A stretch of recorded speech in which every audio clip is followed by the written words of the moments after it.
Well, good evening, ladies and gentlemen, and welcome to another episode of Eldritch Millennial Games. If you hear a little bit of, let's say, tenuousness in my voice, that would be because I inadvertently forgot to push the begin broadcast button on my broadcast in OBS.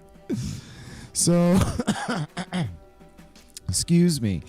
I literally just got an hour into my content and then realized that I wasn't recording. So, if you were waiting for the stream and I hadn't popped up yet, welcome. We're just going to jump right into it tonight, and I've got to kind of pivot here a little bit because let me rearrange some things here real quick. We are going to make that dude fit there, and we are going to close that.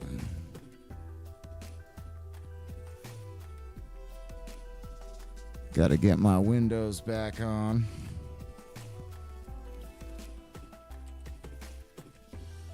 There we go. Okay, and then this guy is placed perfectly. All right. So we're gonna start it from the top again. Let me check some things real quick here.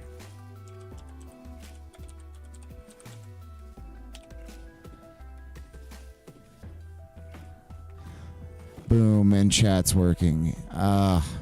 Okay, guys. Well, if there's anybody out here watching, it's great to be with you this evening. I apologize for not giving the normal startup that I usually do, but it's okay. I'm actually pretty stoked. I feel like I can do the first portion of this stream better. And it's great because we just get to start over again. I'll take a break again. We'll go an hour later tonight. To hell with it. Let's go. Now I know what's up. So, if you're new to the stream, welcome. This is Eldritch Millennial Games, and I'm the Eldritch Millennial, Rojak. Cool to meet you. You can find me on PlayStation, Rojak42. So, well, now that I'm all warmed up and I got the juices flowing for doing a live stream, welcome to the live stream. You're going to see I got some stuff up on my screen. I like our video capture here to get just a little bit of my screen so that, I don't know, it gives the stream a little feel of authenticity. If you're back on the stream and you haven't seen it in a while, as you can tell, we've got a brand new appearance for it, which is pretty fantastic. And I am super grateful that I was able to invest a very small amount of money into this and really, really give it what I would say is a professional look. So as you're seeing on my screen there, and we'll be taking a look at together, the topic of tonight's stream is Doom.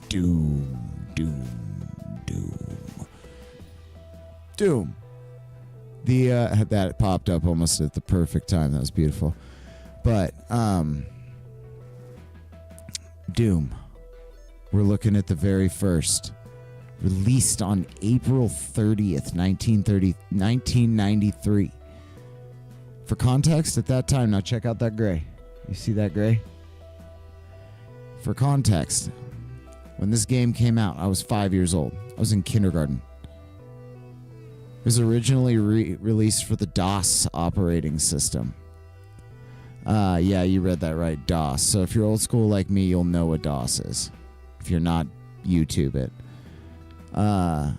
It sold an estimated 3.5 million copies in 1993.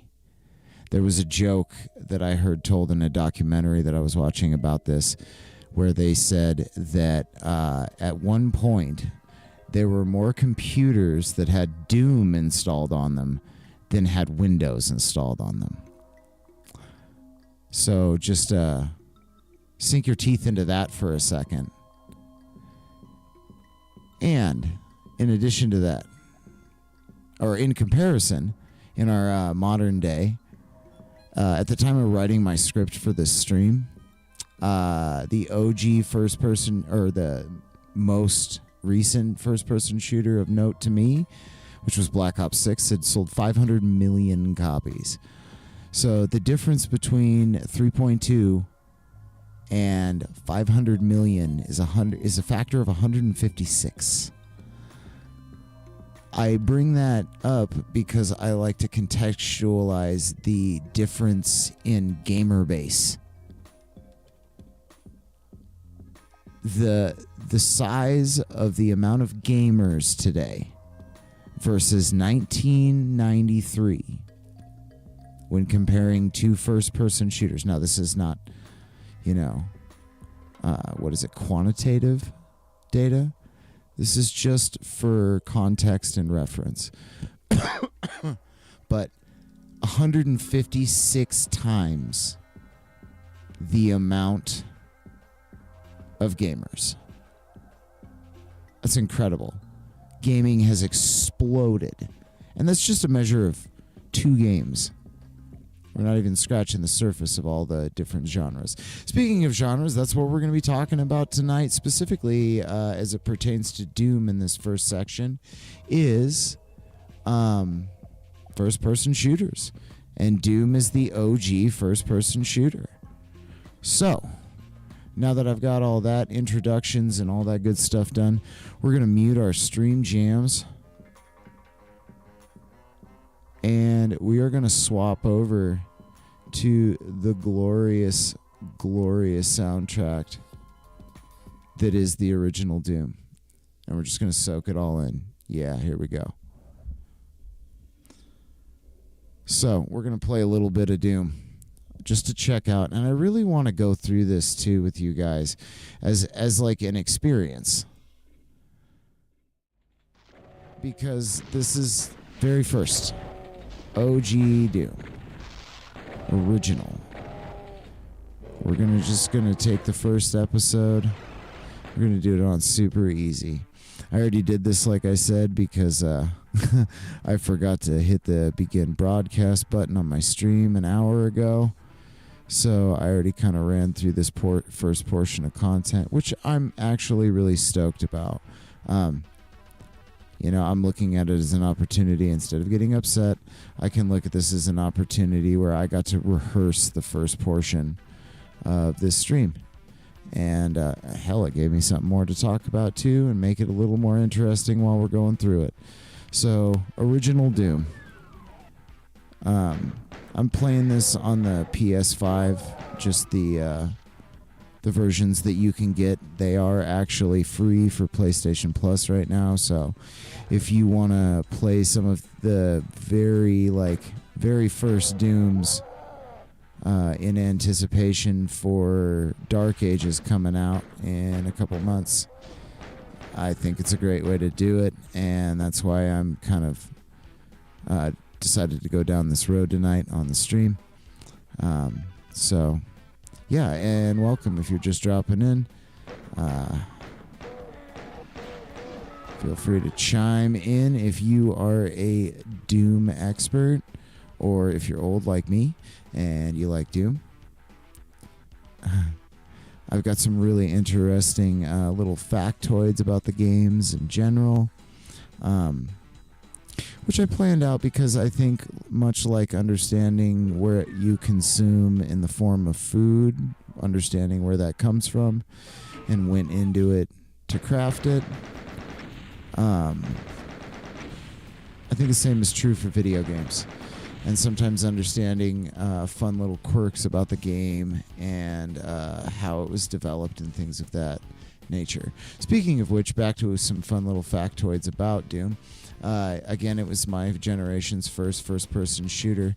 Something that I found really interesting was it was hailed as one of the first three-dimensional games, but three-dimensionals in air quotes very literally, because some people actually casually in the 90s called it 2.5 dimensions, because while it appears to be 3 dimensions, the actual action between polygons, the mechanics governing them, is 2-dimensional. And that's the way it boils down, at least in my mind, and I'm sure somebody who is a much smarter computer nerd than I, because I'm still just barely beginning to learn, would be able to tell you exactly why. But what it comes down to for me is I have, the motions with this guy, but I can look left and right, but I can't look up and down. There is what I would describe as no y-axis. Now, somewhere, some computer designer is like, what in the hell is he talking about? I don't know, man. I'm just appraising it from my point of view as the guy playing the game. But I gotta say, I love the burst of nostalgia. I played these a little bit previously this week in preparation for this stream. I did a lot of research because I wanted to be prepared with just fun little facts about the game and kind of contextualize when they came out. Oh, earlier on the stream, I learned how to sprint too. And by on the stream, I mean when I forgot to push the button to start it.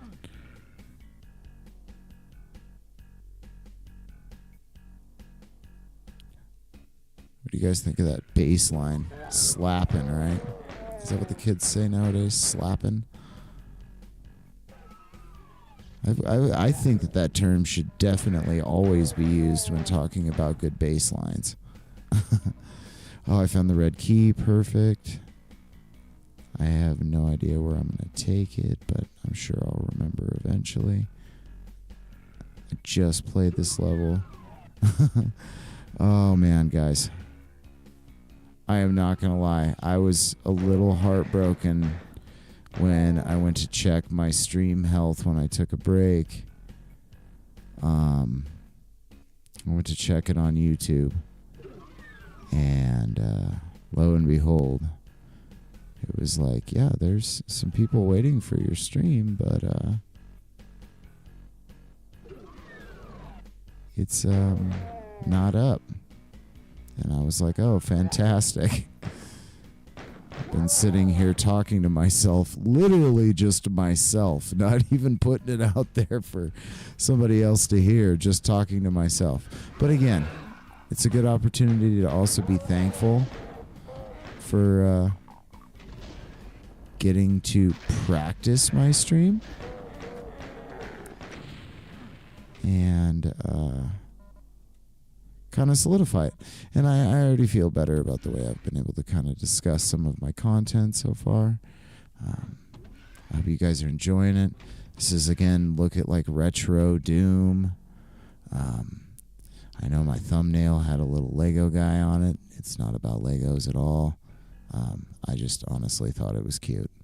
And I have been playing around with some interesting new technologies as my streaming journey continues, and I continue to learn things, all kinds of new things.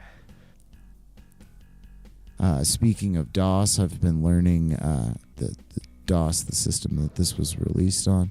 I've also been learning about command terminal in Linux, specifically like the GNOME terminal, and that's been very nostalgic and reminiscent of DOS.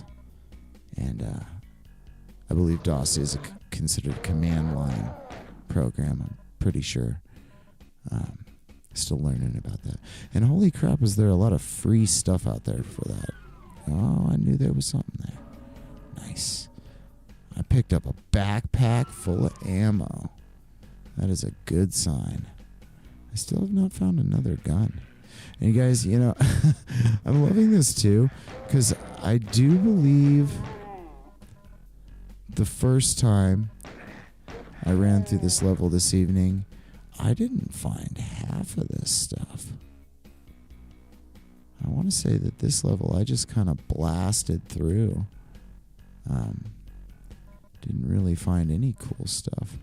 I keep finding shotgun shells, but I don't have a shotgun yet. Guys, and again, welcome to Doom. This is my look at a take on looking through retro games and just kind of exploring where they started and where they're going to end up nowadays.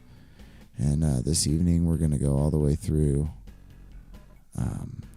Retro Doom, starting here, and all the way up through some pretty modern Doom games, just short of Doom Eternal. I do not own Doom Eternal, actually. To be frank, I actually was not aware that Doom Eternal had come out. I had played just the Doom PS5 Doom, which we're going to get into. Again, I don't want to jump ahead of myself, but I have a horrible habit of doing that. Oh, finally, there you are. I knew it was around here somewhere. Now my question is, excuse me, sir, but where doth one find the exit? I would very much like out of this awesome level. So again, this was Doom pretty much was praised for everything when it was released. The soundtracks, the level design, and as time passed, people kind of got a little more hypercritical of it. As you can see by my very blatant lostness in this, the levels can be very, very labyrinth-like. That's where I came from. Surprisingly though, I don't remember people getting particularly frustrated with these games. When I was a kid, I can't say that I ever remembered somebody like rage quitting in the way that we think of rage quitting in the modern day. Keyboards flying across. I mean, this stuff was expensive back then. And yeah, I just don't think it happened as much. But anyway, Retro Doom, look, I'm digging it. I love the green acid. It burns me.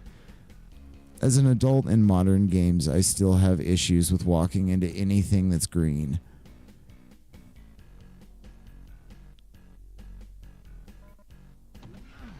Oh. What's up, yeah?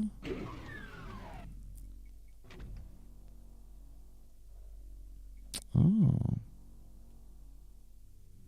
Okay, I remember where I'm going now.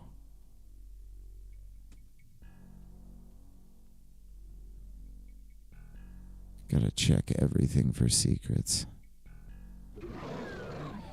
Again, still surprisingly fun to play. Okay, so there we are, 2 levels in. Oh, and my stream is an hour or 30 minutes late. We started an hour late, but that's okay. Who cares? It's Saturday night. I don't know. Maybe we'll get better participation. Who knows? I'm all about it, though. Again, welcome to Eldritch Millennial Games. This is our little channel where we're going to hang out, play old school Vic games, talk about them, learn neat little fun facts about them. Oh, okay, so this is a little interesting tidbit. I'm looking at my notes because I'm old and I write scripts for this, but I write them, not AI, me. Did you guys know the Doom, this game I'm playing right now, this old school game that I'm playing, birthed the speedrunning community? So I wasn't even aware what speedrunning was really until Elden Ring, to be honest with you. Like, as shameful as that is, I tend to play a lot of one-player games. I don't go through a huge inventory of games all the time. I typically pick 2 or 3 and kind of stick to them, rotate through them, at least when I'm playing them for my personal preferences. Now, right now, I'm playing them for, this specifically, I'm playing for the fun of just playing something retro, to be honest with you, and sharing a little bit of my past with you.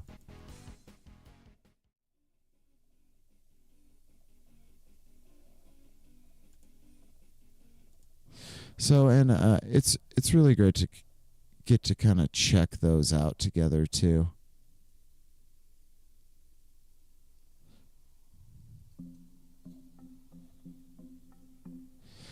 And we got the stream jams going back on again, so we're just going to get into chat mode a little bit here for a second. So we talked about Doom 1. Again, led to the birth of speedrunning. So if you're a speedrunner, that's where that started. That old, pixely, grainy, beautiful, beautiful game that started all of this. I'm really stoked, actually, right now, too. Again, I still feel a little set back by the fact that I forgot to push the damn start button. But you know what? Excuse me. I'm going to make mistakes and just pivot and go with it. Some of the things that are coming up kind of later here, I'm really excited about because they're things that I think I've experienced, and I haven't seen somebody really stream about these and then like show these as they happen. And I'm doing my best here because I'm obviously not using the original versions on the original machines. I wish I had that in my budget. I do have access to some classic gaming machines. I just haven't been able to kind of set that up yet, but maybe someday. And one of the games that we're going to cover later on here in this Doom series, I actually do own a copy of. I want to put it on the tchotchke shelf back here at some point during this whole venture, leading up to the release of Doom Dark Ages, which I'm hopefully going to get 2 days early, and I'm going to be streaming that the day that I get it and I'm able to play it, so that anybody and everybody who feels welcome to jump on by will be able to kind of jump in and check the gameplay out for themselves.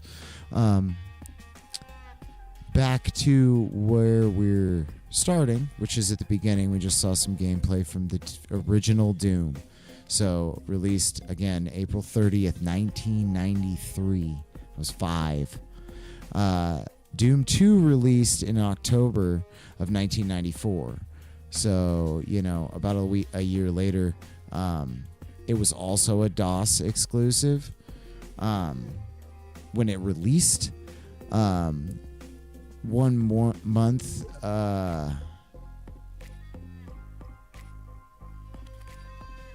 I was now 1 month short of being 6 when Doom 2 came out. And later, so 1995, so I would have been 7, which lining up again in the original. I'm really glad I got to practice this part. So in 1995, I would have been 7. And that is actually where my recollection of playing Doom for the very, very first time came from. And I know I experienced it on a computer that a friend had and a console. And that brings us to 1995, where it was ported onto PlayStation and Sega Saturn. And Sega Saturn would have been the first place that I played it. Which is just a trip for me to think about, too, because I'm pretty sure Sega Saturn was actually the first disc-based console. Which is crazy to think that was 95 when that happened. I instantly get a flood of like an incredible amount of nostalgia, remembering things like Game Dude, Hollywood Video, when GameStops came inside of Hollywood Videos. There are going to be some people that stumble along this later that are like, what the hell is a Hollywood Video? Google it. Check it out.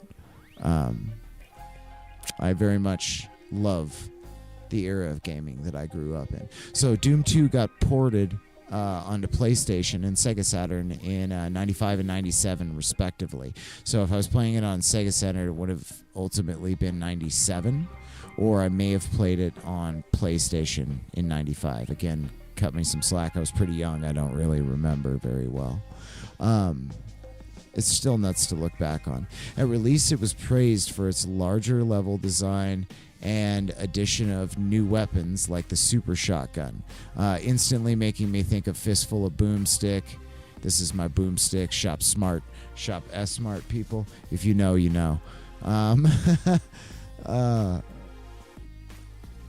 And again, it made the shotgun an iconic weapon. Not only did it make the shotgun an iconic weapon in first-person shooters, but it also introduced one of my favorite things as a weapon in video games.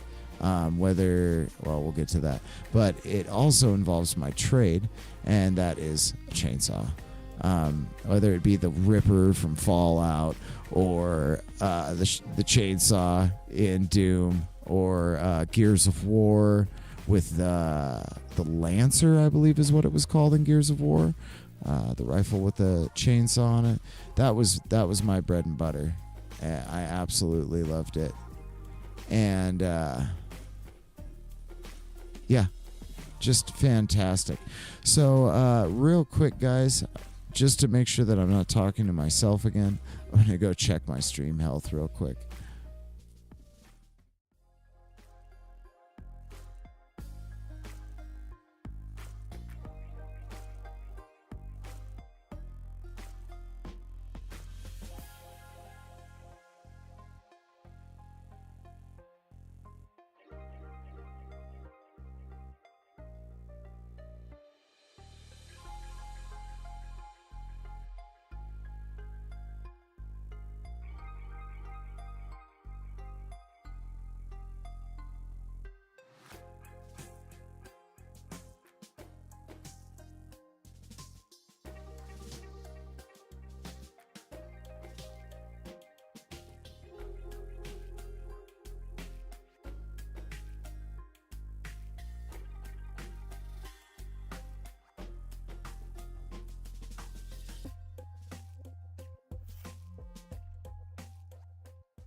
All right, welcome back, guys. Sorry about that. I had to just check for my own peace of mind. We were talking about Doom 2. Doom 2. 94. 94. Back in the days of 94. In the gaming wastelands of Sega. No, that was golden. Beautiful. I felt super old when I Googled a picture of a Sega Saturn. I'm not even going to go any farther into that because that's it. Just Google it. And if you are young, you'll be like, yeah, what is that brick? But anyway, when it was released, it was praised for the introduction of the weapons that I spoke about. Again, really jazzed about the chainsaw and the super shotgun. Doom 2 made $74 million in the U.S. alone in 1994.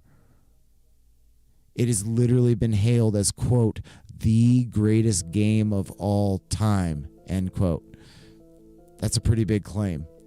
One that I find to be accurate. Again, like Doom is the franchise that gave us the modern first-person shooter. There wouldn't be Call of Duty without Doom.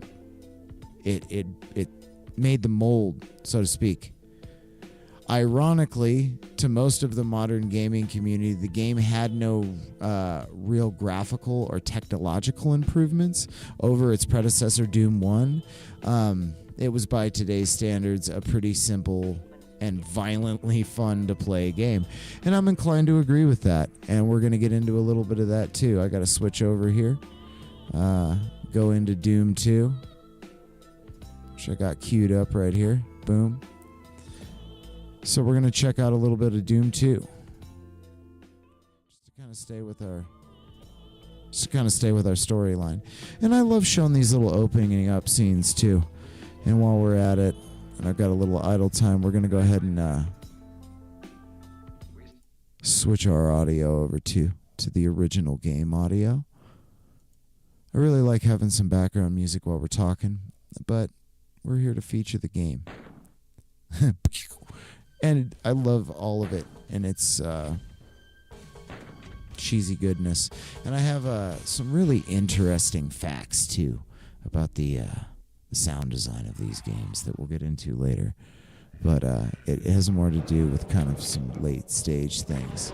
So, and again, for context, I kind of miss these old little screens like this that games used to play. I have really fond memories of what was essentially an arcade that I used to spend a lot of time in.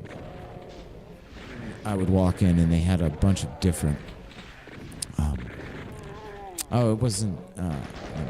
they had a bunch of games stationed there, and there was like a Sega Dreamcast, all kinds of different things, N64, PlayStation. But it was kind of like a private little arcade, and I have a lot of really positive memories of that place. And I always think of that place when I see these like little opening gameplay screens that old arcade machines and stuff used to give us, and just a piece of this nostalgia that I miss. But here we are, and what a great day it is to be. I'm sitting here on a Saturday night hanging out with y'all, playing the original Dooms, which are, again, free this month, PlayStation Marketplace.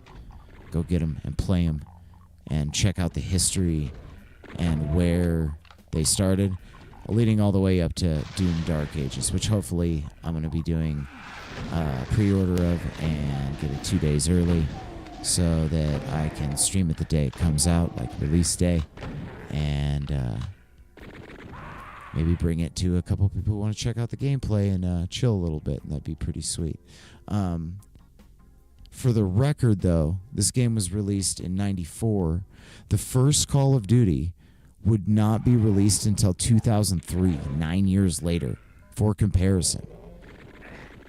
Which, I mean, from a real nostalgia note, I looked up some screenshots from the first Call of Duty, and that was a trip down memory lane in and of itself. And I also couldn't help but remembering how obsessed we were with World War II in the late 90s and early 2000s, which, I mean, I guess we still are. But, yeah. Wow, Gatling gun in the background. Gotta love it. So we're going to select the starting level. I'm Too Young to Die. Just super basic stuff, right? Oh, did you guys notice that this happens, though, with the motion sense controllers? You can wiggle it, and it wiggles the camera. Isn't that fun? Big, bad, scary AI over here. Bro, you can't defeat me. I'm not scared of your green hair. I'm a millennial. People with green hair don't scare me. Again, not a huge graphical jump in this game. And we're going to be talking about that quite a bit, because I think there are some pretty decent ones to point out. And I'm pretty sure I've got the games down in chronological order now. So, you guys can kind of experience that with me as we move through the games.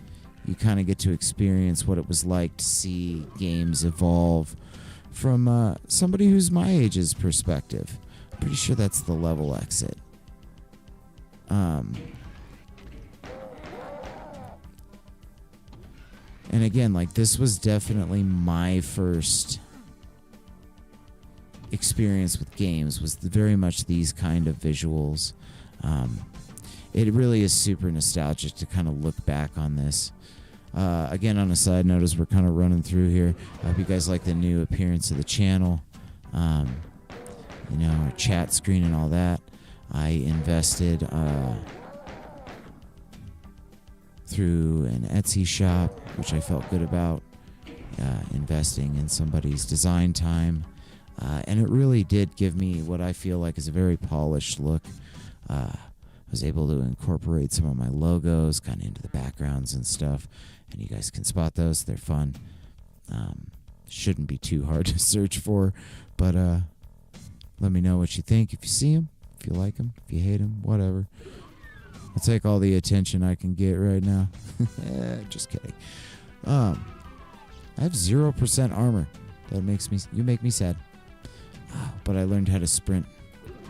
Sprinting is the trigger, the left trigger on this, which is weird because I keep trying to aim down ADS in a game that doesn't have ADS. 100% items? Nice. Alright. Getting into a little level 2 here.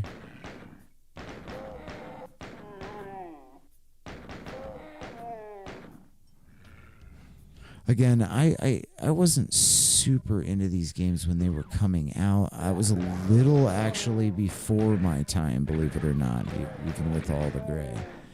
But there's a shotgun. That's what I'm talking about. It was a little before my time. But the Sega version and the I can't get him. Yeah, I can. And the PlayStation version were kind of my introduction to Doom and kind of what that looked like and what it was like to play it. And man, is it a trip down memory lane. I know I can remember playing this one of these games on a PC of some sort that a friend of mine owned. I actually remember thinking how cool he was at the time. Like, oh, dude, you can play video games on a computer? What? I have a game. Oh, super shotgun. Speaking of the super shotgun, there's our iconic weapon. I was hoping I was going to find it again on this playthrough. That actually lined up really well because, as I was saying, I'm by no means a Doom pro. We're just playing these for the nostalgia and the fun factor. We are going to switch to a handgun, which I know is sacrilege, but I need to kind of burn some of this ammo because I'm prioritizing getting my shotgun game, kind of coming up. Ooh, missed it. I'm also fantastically happy that you guys don't get to see me sit here and try to figure out how to sprint for 10 minutes because I figured it out, and it's fantastic. So, again, going back in our time capsule, 1994. This is how long we've kind of had these games. And just kind of looking back at where it came from and how it started. I personally love it. I love seeing where I came from and what I started with. Some of the visual leaps we're going to see, I'm really excited about, guys, because you're going to get to kind of see them through that perspective on the channel. It's pretty sweet. And we get fun little facts about how the game was developed as well. And, okay, open to the other side. And, I mean, a pretty good comparison, too, of kind of the difference in size of... Oh, and I died. Oh, no! Do I have to start over again? Yeah, I think I do. It's okay. Oh, yeah. Back to a handgun. All right. Well, at least, speaking of speed running, let's see if I can remember where and how fast I got there. Got it. Oh, man. Get off me with that. Okay, here we go. All right, guys. What I meant to say was Doom Noob plays Doom.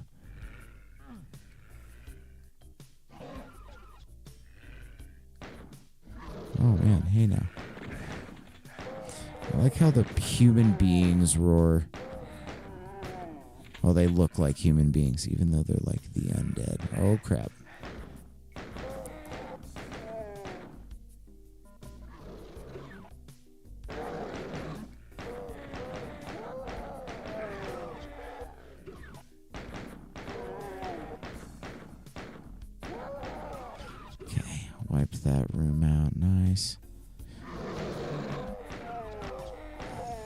back here is where the super shotgun is. Need to remember to sidestep too. That is pretty dang good in these games. For the longest time, I always wondered why in Souls games I tried to like do little back hops from the bosses at the wrong times. I totally blame games like this of the 90s that were just like, take one step back and they completely miss you. Obviously, though, we're coming along here. Making it through. Back to the red key. Circle back around. Oh, how about super shotgun for you guys? Yes? Yes, squish. Dead. Doing okay on health, but I could be doing better. I'm not being nearly careful enough. Retro Doom! I'm kind of surprised by the sound design in this one, too. I actually feel like the sound design in the first one was a little peppier. Oh, man, hey. Hey, now. Oh, I see you. Got you. I love how the super shotgun is just a side-by-side double-barrel shotgun. But it's super. Okay, here we go. Back to where we were. There we go. And now the other way is open. Hello. And I missed. What the crap? There we go. And just for the record too, I'm playing this with none of the ads that you can add with the version that comes from the PlayStation Store, which is pretty cool that they gave us that ability. I was actually surprised to see any kind of like retroactive updates and support from Bethesda, but sure is. They are taking care of the originals. A little walk through this classic Doom here.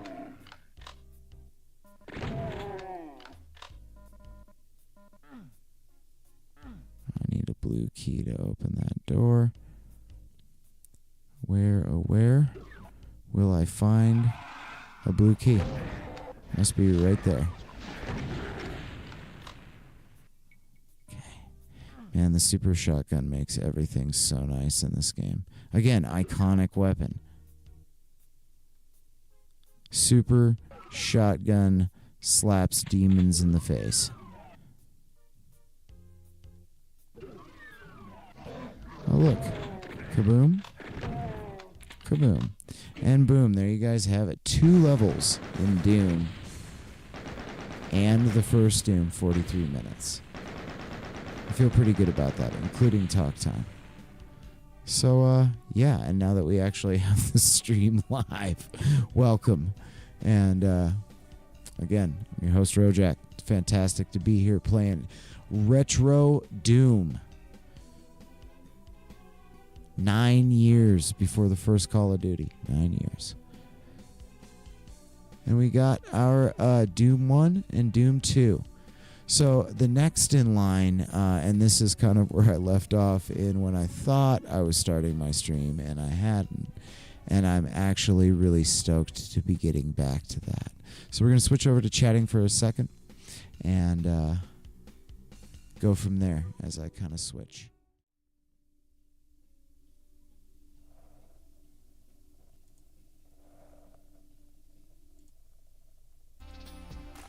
And we're keeping the soundtrack from all the games on this as we're going through, just so you guys know. I'm going to try to be pretty diligent about that. I just want to check that, make sure something's working here real quick. Make sure I got an up on screen.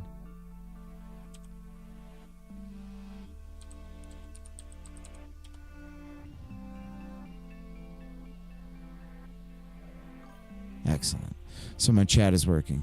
I think I said this earlier, but that's definitely what told me earlier that I hadn't succeeded at starting my stream, was the fact that my chat wasn't working.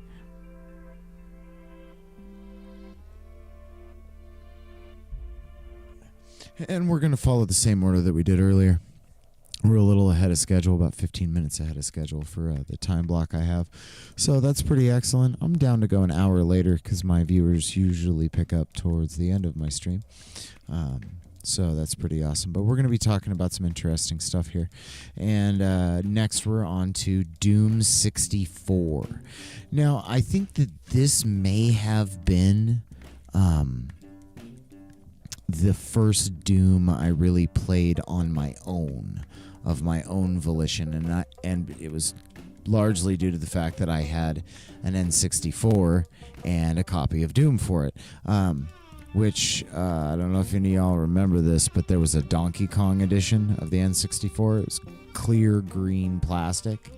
It was a limited edition, came with the expansion pack. If you don't know what an expansion pack is, look that up. It gave the PlayStation basically I believe it would be the ROM to run the game, the amount of storage to run the game. And you had to have it to run certain games. Or Rumble packs. Check that out if you really want to look into some old school from my childhood. Rumble packs is this pack that you put in the bottom of an N64 controller that gave it the ability to vibrate. It was pretty cool.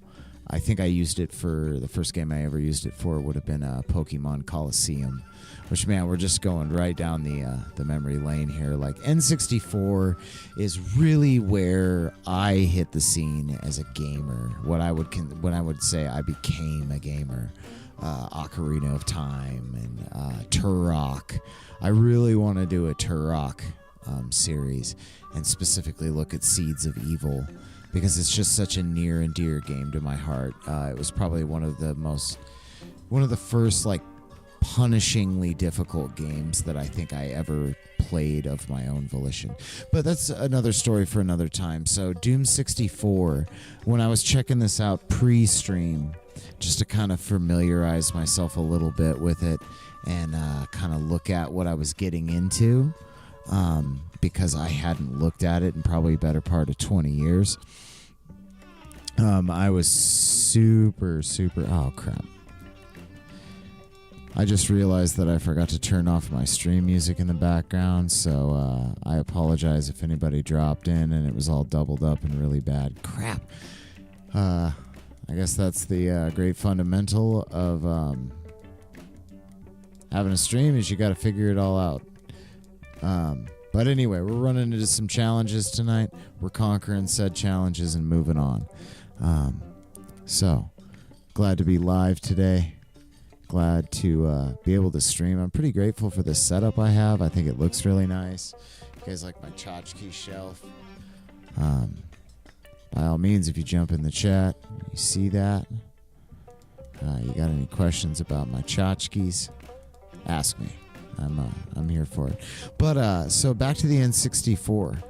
Just checking out Doom 64, just kind of looking at it, it was just the way that the environment is rendered and all that. It's so interesting to me. It really is. It's just a blast of nostalgia. So for the record, Doom 64 was released in March of 1997. And every time I say a date that begins with the number 19, I feel more and more of my life energy bleeding out of me and into the sands of time. But in all reality, it was actually released later than anticipated due to Midway, the studio that was producing it at the time, being less than pleased with the level design. And I can kind of see that. As I got it on the screen in front of me, though, man, this is going to be this is just going to be a lot of things for me. Damn specters. But yeah, when it was released, on the other hand, it was praised for its atmosphere, its sound design. Some of the bass lines are, man, they are slappy. And I love that classic. Again, this is the nostalgia that's near and dear to my heart as far as games go. And we're kind of working up through the ages now, and we're seeing what I would call this game specifically is what I would call the first large graphical jump. Now, somebody who knows a lot more about the technicalities of how these games were made, I'm sure could tell you a lot more about it. But I think that this is where you really see the first jump, and this environment really starts feeling three-dimensional. While the enemies themselves still feel very two-dimensional, the environment really starts feeling three-dimensional. And it was praised for its atmosphere.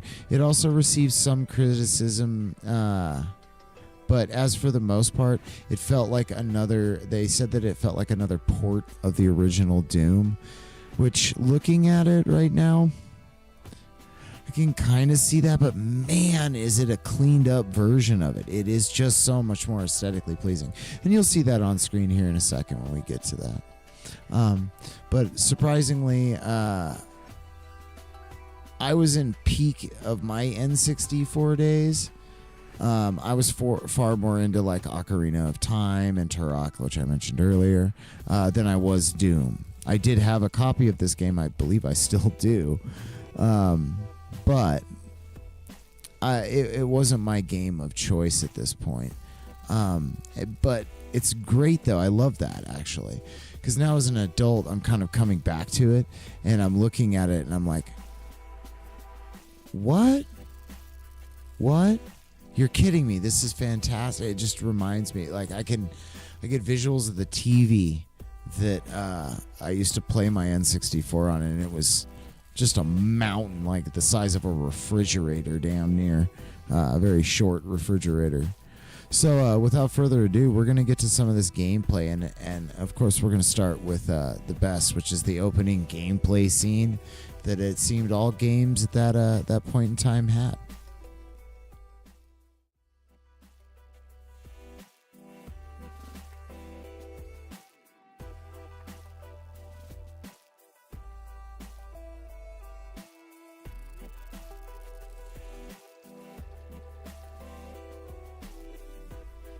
And we're also going to switch over into our gameplay.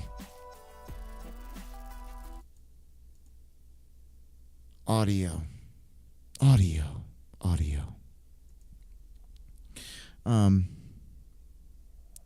It's just crazy to me. Like, in so many ways.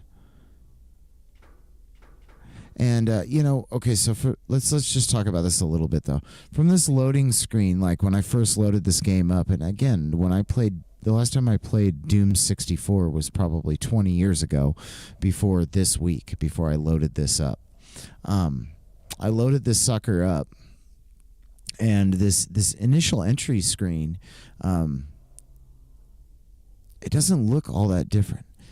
It's got, and obviously you can tell these are the newer versions right there. You've got the Bethesda.net uplink, and there's a bunch of like support and content that it seems has been added, and mods and all kinds of stuff. I haven't really had a lot of time to experience that, but it definitely seems like there's been a lot of content added here that's worth checking out. And again, I encourage anybody who's super stoked for the Doom Dark Ages release to kind of come on this journey with me and check out some of these games that led up to it and its predecessors. Really enrich your environment of video games in general and what you get out of them. Not only what you can pay them to get out of them, but understanding where they came from, how they were developed, quirky tidbits.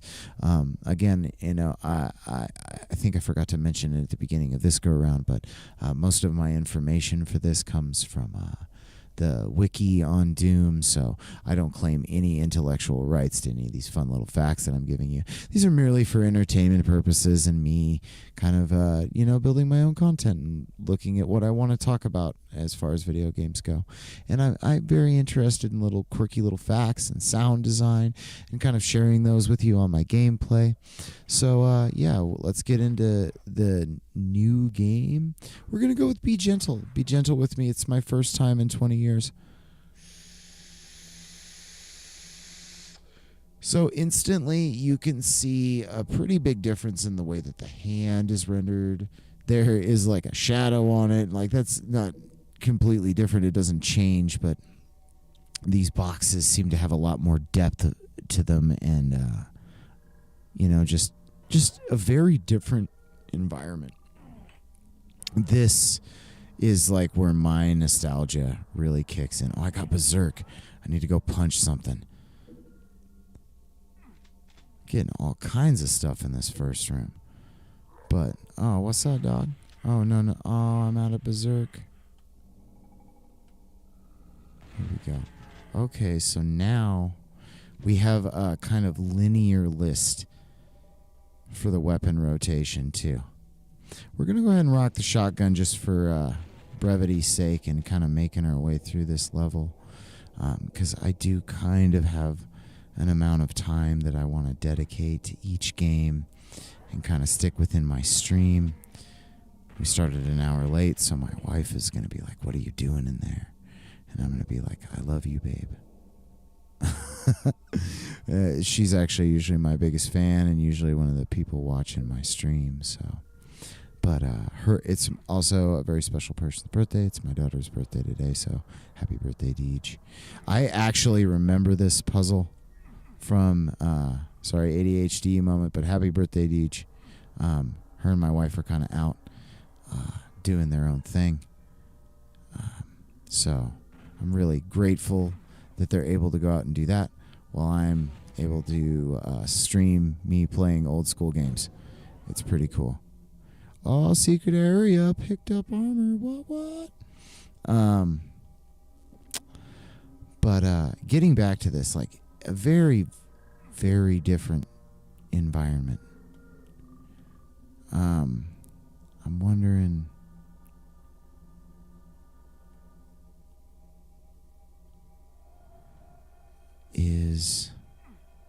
Yeah, that is still the sprint. Is it toggle sprint? I don't think it's toggle sprint. Oh, this is how I get up here. Haha. Oh, and then I jump off. Failure. Okay, I do gotta say though, going from like modern stick sensitivity back to something that's more akin to like N64, the single stick in the middle, which is weird because not all that long ago I picked up an N64 controller.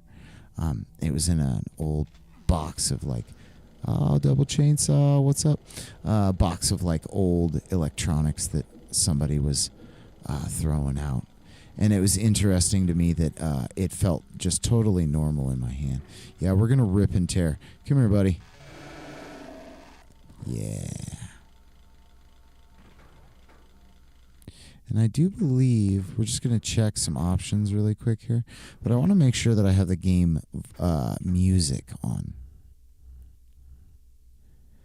Because there are some really interesting things in the music and just the sound design. We're going to talk about that kind of later in the stream. Yeah, chainsaw.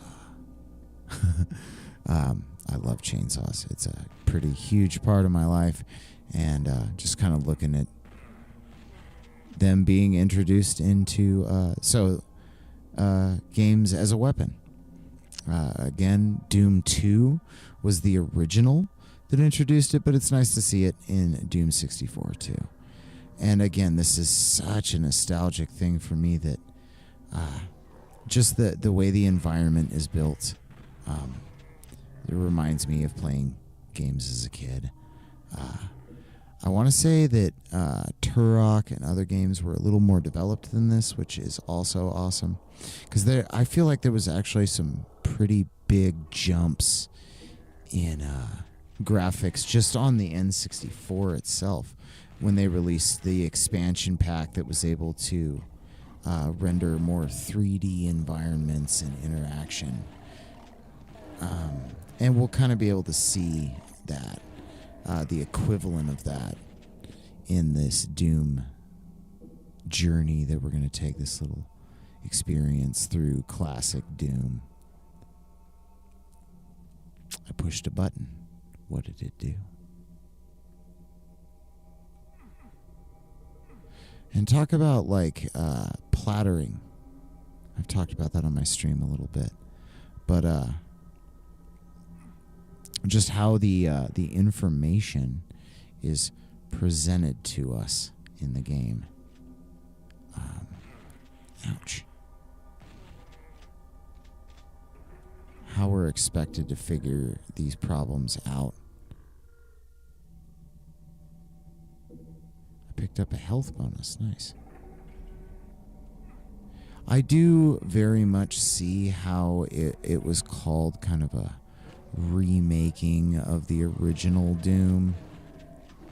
But I gotta tell you, one, yeah, they obviously reused some of the assets, but one, who cares?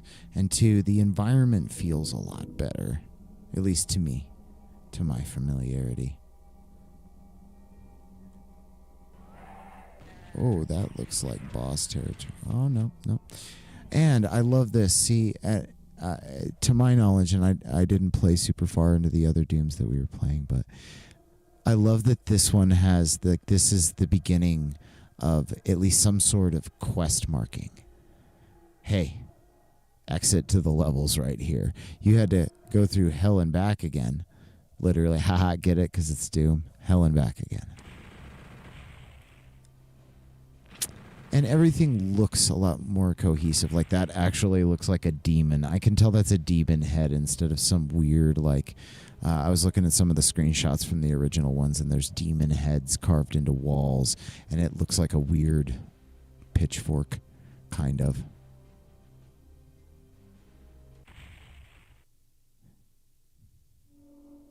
Here we are. Next level.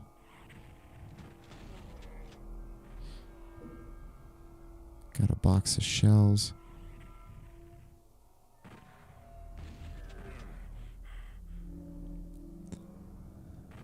I'm so happy that retro games are really making comebacks too. My son actually, oh wow, this is super dark and intimidating. I'm really, oh yeah, I'm glad I fell down here. Again, violently fun to play games. That this is what set the form for a first-person shooter. And obviously, like, you can see the difference in the guns themselves. They look a lot better, a lot smoother. And this is not a huge jump in time, looking at it in comparison to, like, the consoles we have now. The console I'm currently playing this on, PS5. We haven't even scratched the surface of that kind of jump in technology. Just a super fun kind of remembrance. Oh, nice. We got some light. That's cool. A little armor for it as well. I'm loving this old school environment very much. I need a blue key for that. Very, very much takes me back. Oh, I got Berserk. Where you at, bro?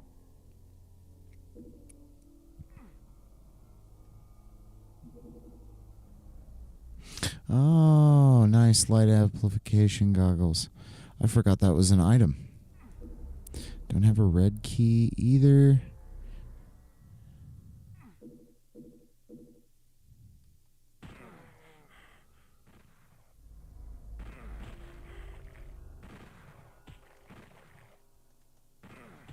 Punch you. If I remember right, Berserk actually, like, permanently increases your punch damage for the rest of the level. Ah. There we go. Got the blue key. All right. We are in business, ladies and gentlemen, and non-binary beings with a blue key. But that takes a red key. And I know that there's a place for a blue key. Would you like the red key or the blue key? Morpheus, I would like a blue key, please. There we go. Right here. I picked up a blue key. I thought I did anyway. Okay. Maybe I didn't.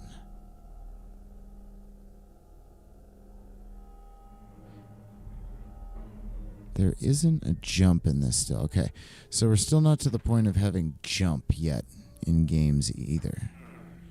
Ow. Oh. Okay, I can't push it.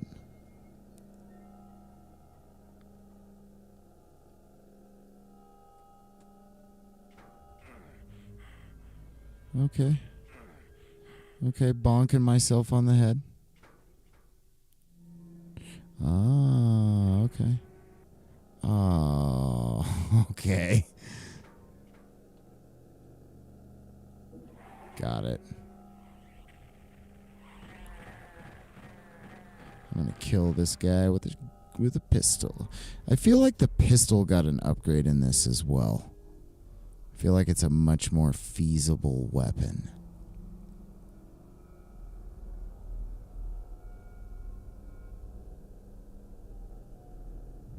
You know, again, this gives me super Turok vibes. I really am going to have to do a series on Turok. Just a great time. Checking out old games. I'm really digging these blue hallways. I don't know why. I just am. I like how in place of a jump, though, you have sprinting across gaps.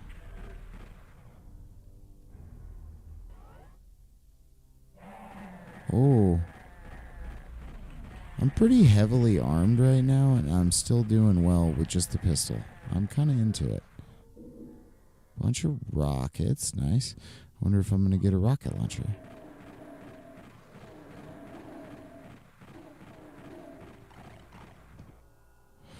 Okay, we got specters, so let's upgrade to something a little more beefy.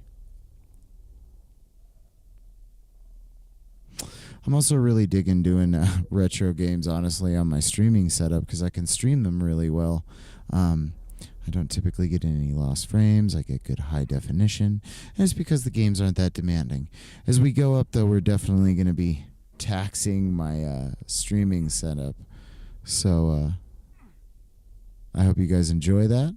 If the quality gets bad as the games get better, well, here we are. That's part of the whole streaming journey, is setting up your system, getting things where you need to be. And man, I'm so grateful for the things I'm learning too.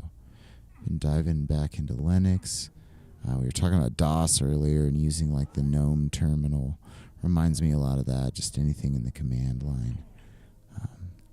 Experimenting with stuff, going back into tech, and oh, I got teleported. Nice. Pew, pew, pew.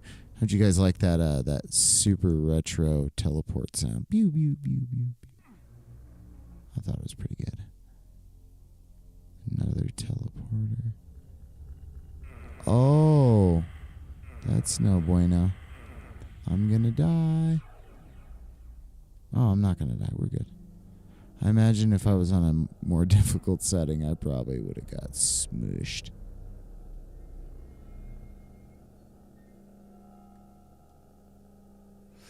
I feel like that is smushy. Oh, I see. You just gotta time your way through it. Ha ha! And the red key card is mine.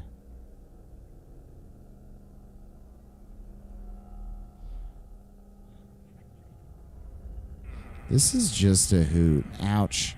I'm getting smashed. Don't kill me. I think I have a Gatling gun. Do I have... No, I have a chainsaw, though. Yeah, okay, so we're rocking the rest of this level out with the chainsaw. We're gonna hopefully get back to that red door, if I can remember where it is. And maybe even finish this level out. And again, this is Doom 64 if you're just joining us. It's taking a retro look at old school Doom. I don't want to play with the squishy thing anymore. I do not want to get squished.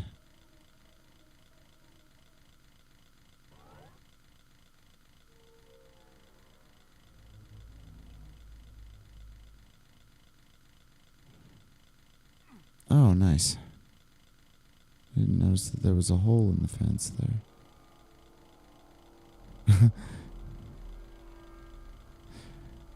Listening to the sound bite or the sound effect for the chainsaw, something that's kind of interesting. So if you're watching right now, I want you to remember that this sound that the chainsaw is currently making, because I am going to reference it later, and you're probably going to be like, what? But just listen, you'll find out. It's kind of fun. There's our red key. Oh, no, sir.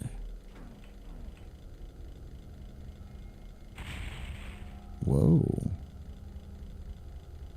That's intense. Okay.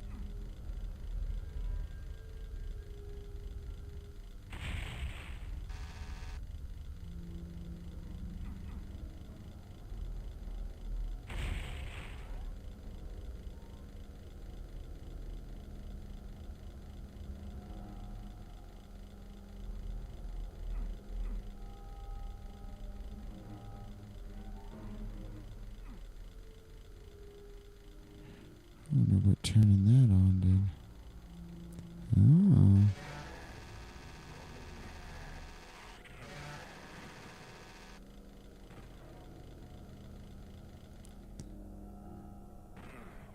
Oh. Oh. Bunch of dudes in cages. What is going on here? It never ends well for the people who go to Mars in the world of Doom. Like, if you exist in the Doomverse, if you will, and they ask you if you want an all-expenses-paid trip to the Martian surface and a job, you should say absolutely not and run screaming from that place. Again, we also still have, like, the two-dimensional turn controls as far as no y-axis, if you will, on the look up and down. Why does everything feel so fast in old school games? It's just interesting to me. Maybe I just react to cartoons better than I do real human beings. Yes, I'm better at beating up crappy AIs, so I prefer retro games.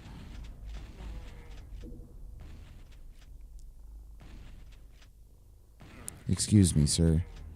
You are wasting a lot of ammo. I bet there's secrets in here, too. Guys, I'm legitimately into playing this game, too. Like, oh.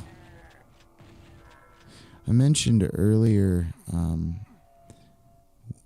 before I had actually begun the stream, that I really, really don't feel like I'm missing anything. Like the lack of super good graphics, if you will. I don't feel like I'm missing anything. This is just as an engaging experience as it would be to be playing any of the other Doom titles, which we're going to do. I just wanted to spend at least a special amount of time on Doom 64 just because it's very precious to me. Ow, I forgot about those things. To kind of get to re-experience this as it was and as I remember it. I feel like those things want to hit me in the head. We went through the red door. Now we need to go to the yellow door. Yellow. Where are you, Mr. Yellow Door? Again, maze-like. Yeah, there we are. Maze-like rooms. But I feel like we're getting close to the end of this level, y'all. Oh, exit. What's really good? Oh. There we go.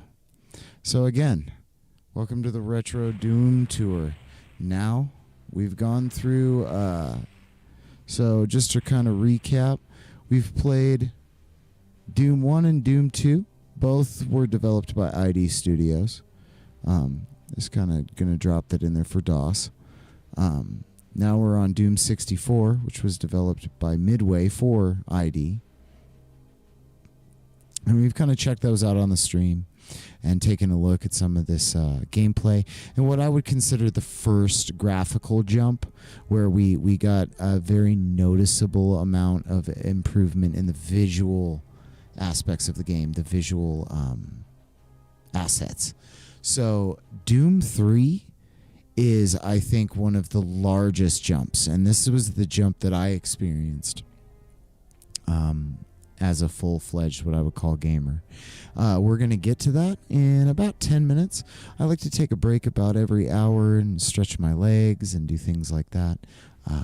So we're going to take a little break here. I'm going to pop you guys in back with some nice tunes, and then we're going to dive back into Doom.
And welcome back. Thanks if you were viewing and you held around. Appreciate it. I was taking a little break there. That was nice. And we're getting back to it. We're doing classic Doom. Just gonna check my chat real quick. Make sure she's working. It's one of the things I'm really enjoying as somebody who is neurospicy and learning how to stream is all of the little fine minutia that really go into making a good production and making something that people want to watch. I mean, ultimately what I'm trying to make here is a gaming community. And speaking of my community, to my 8 followers, I appreciate you guys. See you guys. I thank you a lot for your support. I'd rather have 8 super excellent followers that are super groovy, cool people. And stream to make content like I'm doing right now. And, you know, collect that community and make it quality. I don't know, just my thoughts, you know? That's half the reason I'm doing this too, is, you know, someday when I'm long dead and gone, there will be things to remember me by. And I want to be very calculated with what I put on that. So, getting back to what we're talking about and off of the philosophical, we're going to talk a little bit about Doom 3. Doom 3, Doomy Doom, Doom. If you're a Invader Zim fan, the Doom, Doomy Doom. That. So, Doom 3. It was actually released in August. I keep forgetting to turn my surround music off too, but that's okay. We're just getting into it. It's all right. It was released August 3rd, 2004 on Microsoft operating system. And as near as I can tell, this was a Microsoft OS exclusive. Maybe I'm wrong. If somebody knows, please tell me. But it was, to my knowledge, a Microsoft. And fun fact, they chose to do a midnight release. The day of, for eager buyers, possibly. So midnight release, the day of release at midnight for people who were particularly eager to get their hands on Doom 3. Possibly, at least in my mind, this is one of the earliest writings I've heard of really like a large midnight pre-release or a midnight day of release, which I would almost call a pre-release. And that was kind of my point here, was I kind of wonder, again, much like this, the Doom games kind of set the front for speed running. Doom 3 was one of the first big games I've read of that had a midnight release and release parties, essentially. Which, for the record, the first release party I ever went to was actually Halo. When they released Halo, a friend of mine in high school threw a release party. Man, those were good old days. Hey, again, that's what we're here for on this channel, is to as we can recreate that and some of those good old vibes. You can kind of see on my screen here in my little studio that I've got Doom 3 loaded up on my PlayStation. Also free this month on PlayStation Plus. Seems like there's a whole Doom sale going on for some odd reason. Can't imagine what that reason is. And we're going to get up through most of the games that are on the marketplace this week. So if you want to check out what's on the marketplace this week as far as the Doom games go in anticipation for Doom Dark Ages coming out, this video is a pretty good tool for that, I would say. So, released on August 3rd, 2004, starting the whole pre-release idea of gaming. Also, a Microsoft game exclusive. Just an interesting thought, not something we hear of super often. I know that we don't usually hear Microsoft OS. We hear like Xbox just the way things are packaged is so much different nowadays, even though it's the same thing. But entering the world of Doom 3. The game would later be released for Xbox in April of 2005, which is really, I would say, where I solidly entered the Doom scene. Was Xbox for sure. Like I was saying, my first release party was Halo, so I actually didn't look at their release dates comparatively, and I should have done that for context, but that's okay. So the most striking thing to me that you're gonna see, and we can actually just kind of switch over to that real quick. I mean, just the loading screen.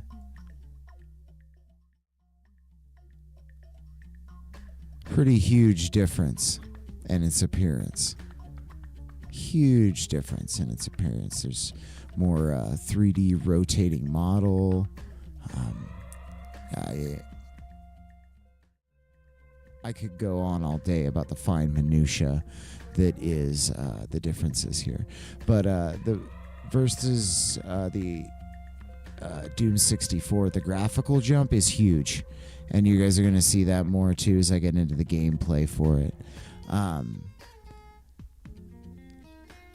This is a concept that we here at Eldritch Millennial Games experienced.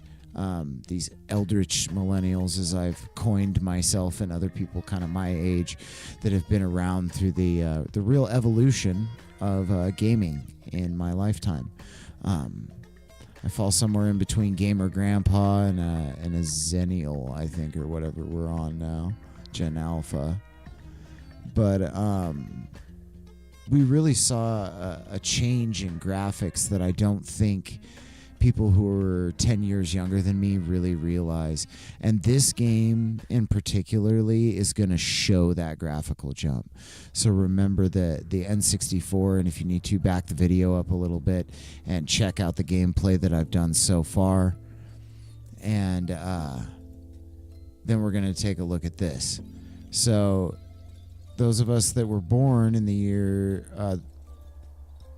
So those of us who were born in the 80s, late 80s, we experienced this graphical jump that somebody who was born in the 2000s, like my son, 20 teens, in fact, has no clue as to what that was like to experience. Not that that's his fault or something like that, just as an example of how we all have experienced games differently depending on our age and how they've evolved different depending on our age. So, I mean, if the graphical gap between Atari and NES was a lake, the gap between DOS and Xbox was an ocean. And that was the best metaphor I could come up with, honestly, because again, back this video up, look at the start of the video where we started with the original DOS release of Doom 1, and then going into Doom 3, we're going to see a pretty huge change in the game. So actually, we're going to kind of pop into the game real quick. I've got some more talking points that I want to come to, but I really want to emphasize this difference in graphical layout, and we're going to switch over to the bass soundtrack for the game too. We're going to really give it its due and what it deserves. The song that we're currently hearing right now is by Plantrier. I highly recommend him. I don't know how many followers he has on YouTube, but he deserves a hell of a lot more. He's a fantastic musician, so please check him out. None of the music you hear during any of my streams is my intellectual property. I play it merely for our enjoyment on the stream while we're discussing things to kind of fill the dead noise. And yeah, so if you ever have a question about a band that you hear in my stuff, please submit it. I'll be happy to point you in their direction because I'm all about them. So we're going to switch over to the Doom soundtrack though. And checking that out. We're going to go into the live scene real quick. And we're getting our first taste. I'll let you guys have a listen, but that first taste of that really iconic kind of thrash metal sound for Doom.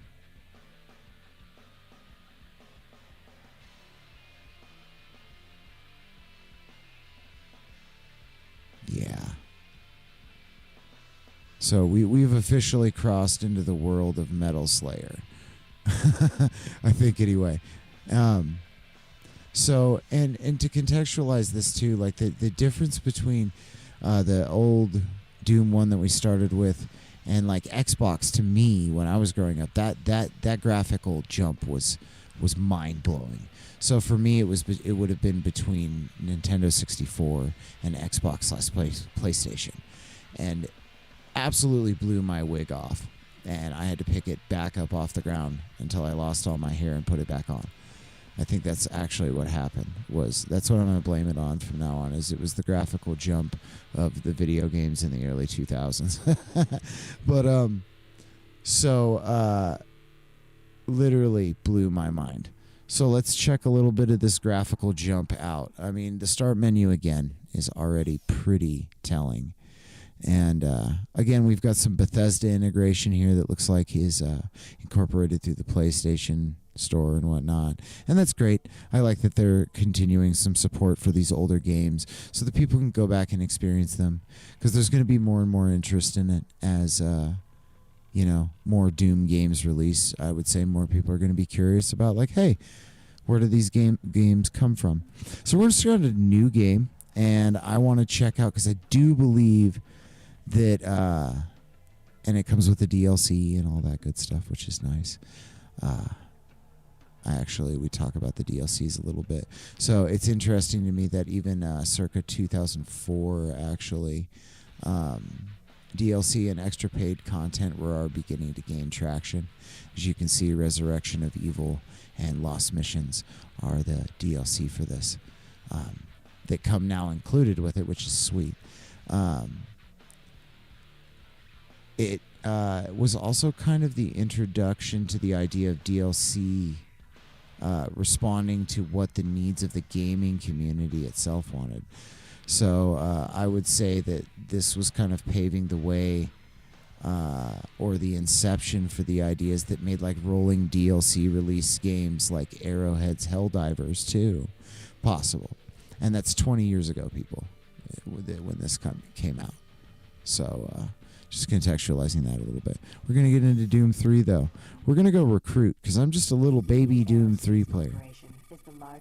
We've got an opening cinematic. Let's check it out. On weapon and defense contracts, new ventures have expanded into biological research, space exploration, and other scientific endeavors.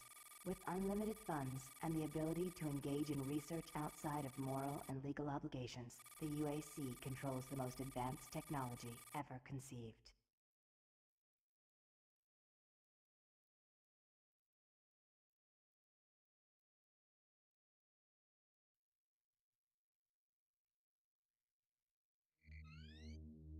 Gonna make a little adjustment here and give you a little more of a game volume too.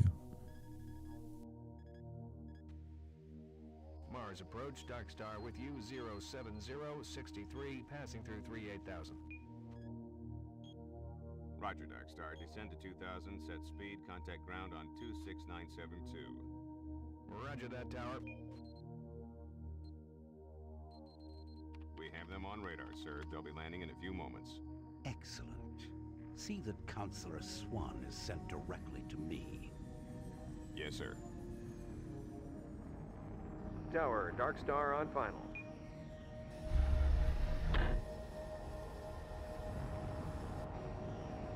We've got you, Dark Star. You are set for lockdown. Welcome back.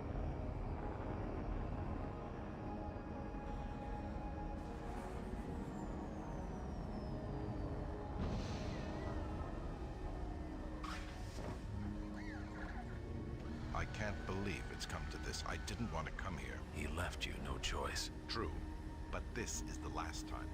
I'm tired of running damage control every time he makes a mess. Right. You're the control. And if that fails, I'm the damage. If that's what it takes, but Kruger is gonna start doing things our way. Whatever you say, Counselor.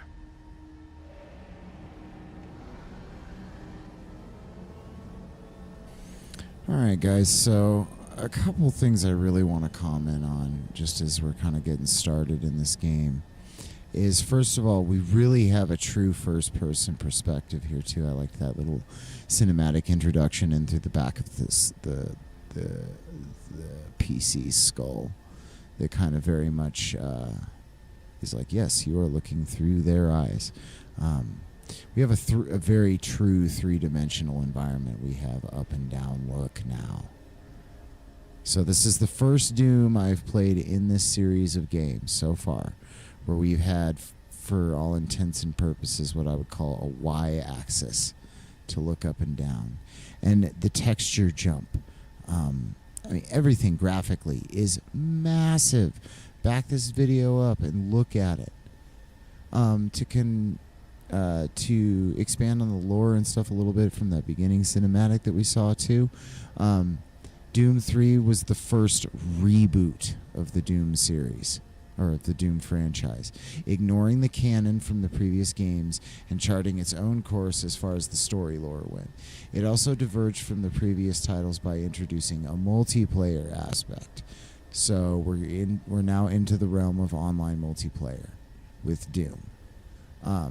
That supported up to 4 players. This was significant because it allowed the community playing the game at the time to mod it so that it could have up to 16 players. And then remember, we talked about DLC at the beginning of the menu.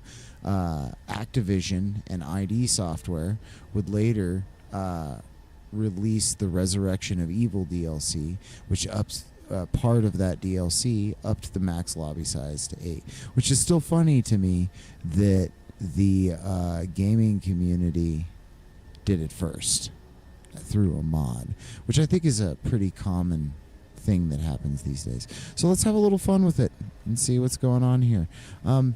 It's super cool to now be in an environment in the game that feels so much more familiar. Now let's see. Sprint. What do we got? Do we got a sprint? I don't know. I bet it'll have a tutorial. X, we now have a jump, people. Triangle interacts with computers. That's what's up. Again, I'm playing this on PlayStation, so. Union Aerospace's premier research facility. To expedite your processing, please proceed We have directly to interactable NPCs that we can now talk to, which was not really a thing in the original. In the last 3 games we've played. We've got a much larger environment to explore too, which is pretty freaking sweet. Oh, and I do remember this from my little bit of playtime earlier this week on this Doom specifically, that it introduces a feature that I've always found kind of very iconic in video games, and I've seen it used a lot more in the survival horror aspect of games, which I think is probably going to be one of my next series. As far as streams go, that's something that's very near and dear to my heart, the survival horror genre. Should probably listen to what's going on in the game, but it's just super near and dear to my heart. The Resident Evils were a big part of that, and it's just cool to see that kind of aspect in a Doom game. Scan looks good. You're cleared for entry.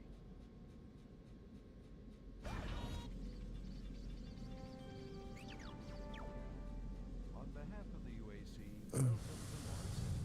this facility. And honestly, I'm in like nostalgia heaven right now too. Director Banks, please report to Central Administration. Out of all the games for this Doom series that I kind of played in anticipation of playing this,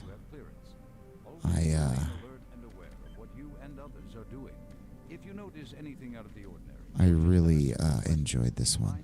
I'm going to go ahead and kind of cut off some of my mic for a second, and I'm just going to give us a nice little tour of the game, kind of going in and really kind of like feature this graphical jump that I'm talking about, and kind of let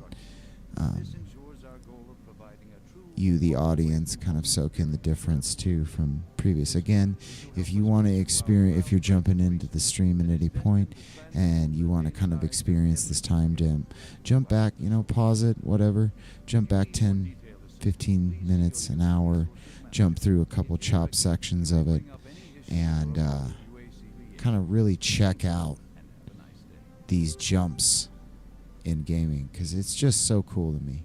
It's something that I really appreciate as an older gamer, just kind of what we've gone through. So I hope you guys enjoy.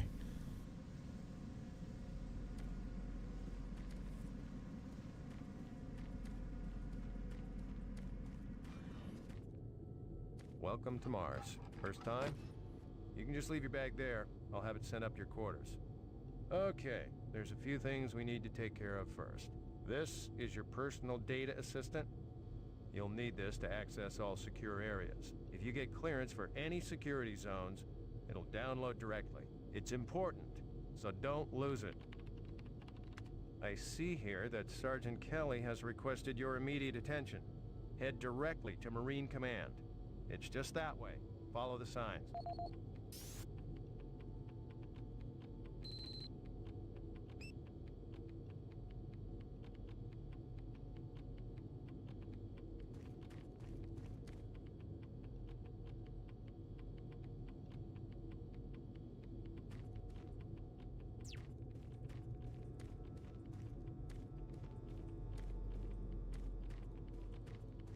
Mars City is a smoke-free facility.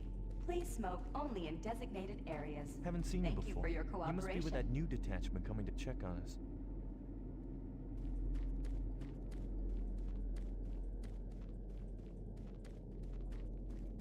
I'm here because there seems to be some very serious problems. Oh, really? Do I need to remind you of the groundbreaking work that we're doing here? No. But I've been authorized by the board to look at everything. The board authorized you? The board doesn't know the first thing about science. All they want is something to make them more money, some product. Don't worry, they'll get their product. After how many accidents? Tell me, Dr. Petruger, why are so many workers spooked, complaining, requesting transfers off Mars? They simply can't handle life here. They're exhausted and overworked. If I had a larger, more competent staff and bigger budget, even these few accidents could have been avoided. I'm afraid you'll get nothing more until my report is filed with the board. I will need full access, Dr. Petruger, Delta included. I won't have any difficulties doing that, will I? Only if you get lost, Swan. Just stay out of my way. Amazing things will happen here soon. You just wait. Let's go. Just want to jump in with a little commentary here too. Just really appreciating the fact that we're now at the point in games where we have cinematics. And this game came out 20 years ago. I would have been 16 years old. I'm 36 now. 20 years ago. This is pretty dang good. So we're going to get back to it and experience a little more of the gameplay from Doom 3. Again, thanks for joining us here on Eldritch Millennial Games. Really appreciate, again, to my 8 subscribers. You guys are awesome. Thank you very much. And if you happen to drop into the stream, or you're watching my video later and you want to join one of my live streams, feel free to like and subscribe if you like my content. If you have constructive criticism, things you want to hear about, things you want to hear in future streams, please, by all means, do so. I really enjoy that. I like learning things about games from other people as opposed to the internet. I would use... Listen, buddy, you don't have clearance for this area. Move along. I would use Vati Vidya as a great example. I don't Now, that's not to say I know him personally, because I definitely don't know. No coattail riding trying here. But I like ingesting his content because it's something that a human being has taken and interpreted and then placed on the internet for our entertainment or value. So, again, this stream is very much to learn a little bit about the Doom franchise and check it out through the ages.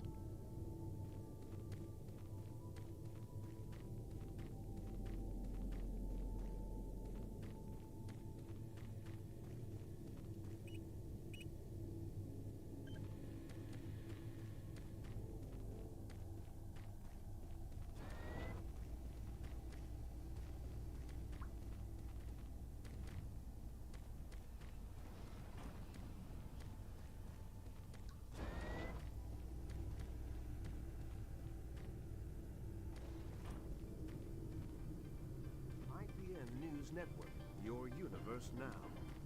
The Union Aerospace Corporation denied allegations today of several... I'm just taking a look at the environment right now, the graphical differences. This is one of my favorite things kind of about the game right here that I was noticing was the kind of like ridiculous magazines. UAC today, it's got a stapler on it, and there's one guns and nachos. Who knows? I just hope they don't take anyone from my squad. I hate pulling double shifts. I hear ya. Booty. I don't know. You nasty. Oh my good God. Super Turbo Turkey Puncher. You guys ready for the highlight of the stream? Super Turbo Turkey Puncher. And you can punch turkeys. I'm not sure what people in 2004 were thinking, but I'm here for it. I'm kind of wondering if there's an achievement for this. What number should I go to before I give up and assume there isn't an achievement for it? We'll go to 2,000, and if I don't get an achievement, I'll stop murdering these poor innocent turkeys with my fist. I love this shout out to the original Doom, though. Look at the top top left hand corner of the screen. It's got the same face graphic. It's the same punching.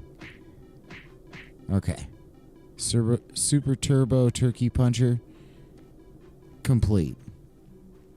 That's just a nice touch in a game. I also like that I can shut the shutters. Makes me feel much more secure.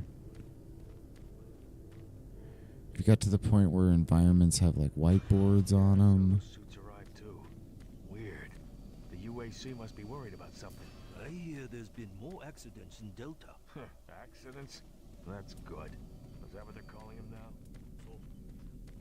Attention, Dr. Braddock. Please report to Environment Management Office 4 Alpha.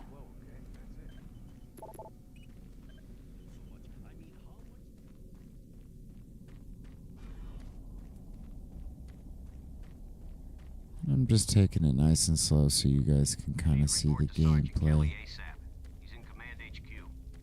This is the first Doom game that I've played out of the series 2 that has any kind of mission guidance. Yes, sir. Thank you. I'm going to assume this guy's probably Sergeant Kelly. No. V. King. I'm trying to reconfigure this little guy. I can't talk now. Okay, we got combat prep.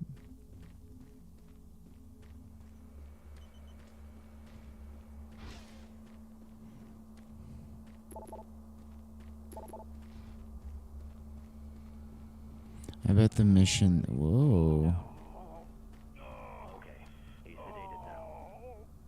He's sedated and missing his face, bro.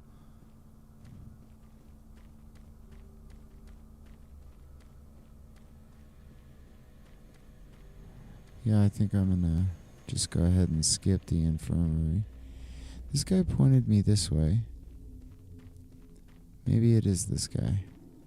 Don't you have some orders you need to be following? No. Oh, duh. Took your sweet time, Marine? Now, here's the situation. This Another guy member of the and science his team took shot your missing. sweet time. Since you're the ranking FNG, you get to find him. I want you to check out the old decommissioned comm facility. We heard he might be heading that way. The only way there is through the service passage under Mars City.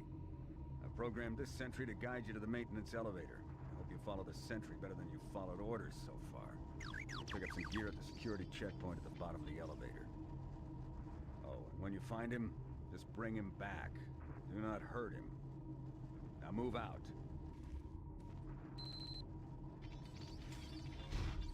Sir, yes, sir. This is the closest I've ever come to being in the military. I'm scared. No time to talk, bud. We both got work to do. Didn't you hear, Sarge? He gave you a mission. Move out, Marine.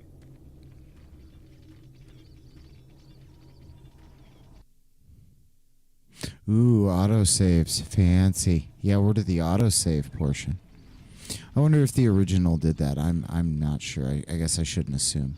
Again, keep in mind, guys, that I'm playing the PlayStation 5 Attention, UAC versions personnel. of these Interested games. in earning more credits? Volunteer at Delta Labs today. See your service branch director for more details.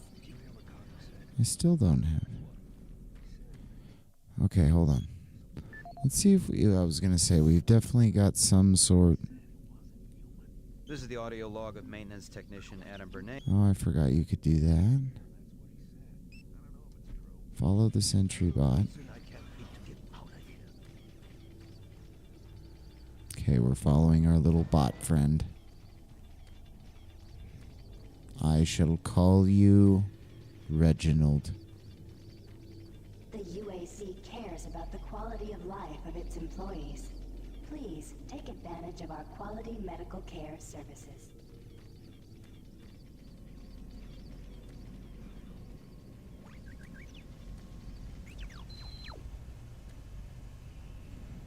Locate maintenance entrance.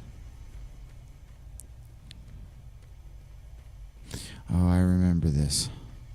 Okay. So I know that you have to find PDA entries that give you the answer to this. And I'll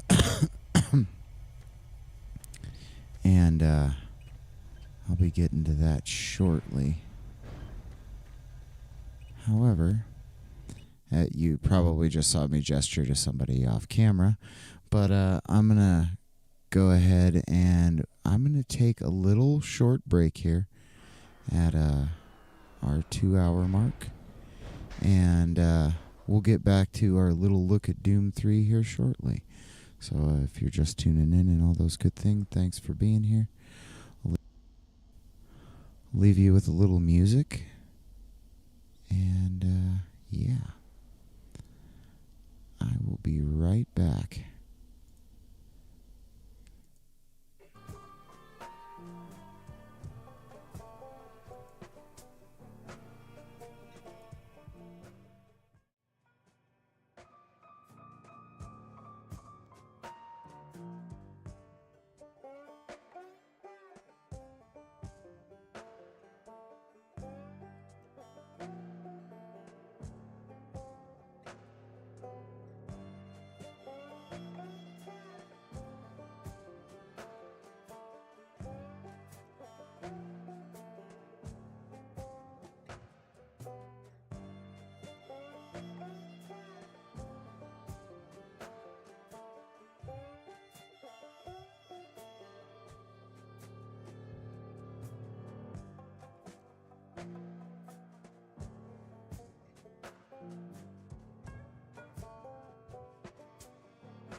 Welcome back, everybody. So, we're coming back into the Doom content. I just wanted to jump back in and honestly get right back to her, because I have a decent amount of content left for this. And once again, we're back in the 3D environment. I had to take such a long break because my wife and my daughter just got home, and they got back from her birthday shopping, which is pretty great. Happy birthday, DJ, again. Yeah, so we're exploring a little Doom. I kind of want to explore it to the chill jams, but we got to do it some justice and listen to the actual game, because a lot of my conversation towards the end of the stream here has to do with the sound design of the game, and we're going to come back to that groovy little jam that we had going on. Welcome to the dungeon, Marine. Welcome to the dungeon, Marine. I'm gonna need you to grab some armor and secure your pistol before I can pass you through security. Okay, grab your gear.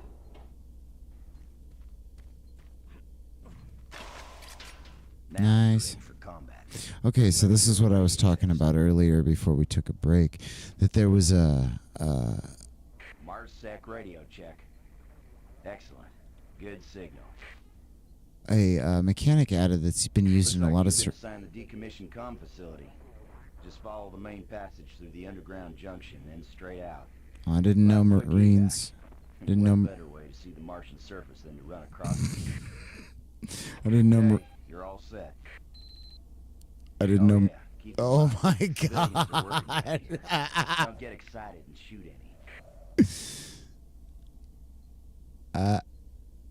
I didn't know Marines were such chatty Cathys. That's what I was trying to say that whole time. How did I just get interrupted by You need to move out.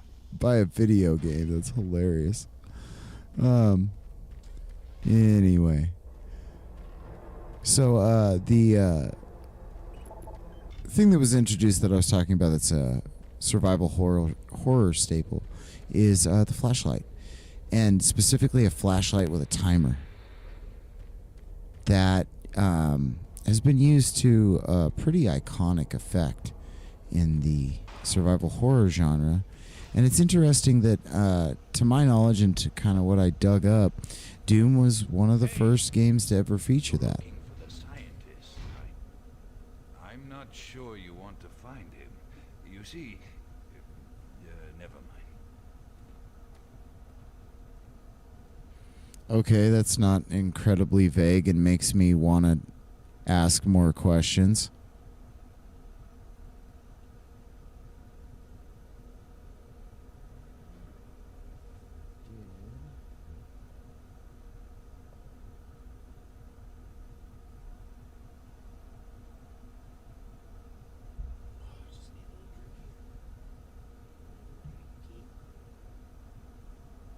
You want a little drinky? You have a drink, Bailey's, from a shoe. Creamy beige. Okay, anyway. Listen, Scotty, I've done this a million times. It's not that hard. Why don't you crawl your fat ass down here and do it yourself? Because I'm getting paid to make sure you just finished a couple This game definitely had a lot more story building for sure than previous versions of the Doom games too. I mean, it actually has a story, if I remember right. This is Grant Baston, your environmental services supervisor. The date is October 19th. I've been hearing an alarming number of reports on some unexplainable Updated security code. That's Being what on I another want. planet and working underground has always been a 531. so we always have the occasional report of strange things. But what is worrying me is the fact that the number of these reports are up by a lot. People are truly frightened. The rumors we're hearing about experiments from the Delta Complex are not helping. The power fluctuations aren't helping at all either. Having the lights flicker constantly and losing power for several minutes at a time is scaring everyone down here. I'm doing my best to keep people in track, but we're continually short-handed. Someone's reporting in sick almost every day. I'll keep my director apprised of the situation, and will continue to log reports as I get them. On a side note, I've always really liked that kind of information delivery in games where they're given to you in like audio logs. I was a big fan of that in the Dead Space trilogy as well.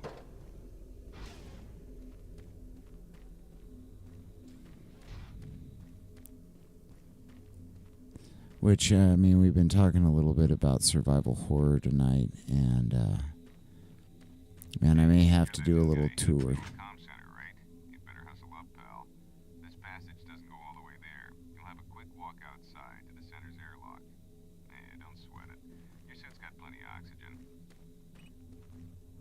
Speaking of Dead Space and doing things like Dead Space.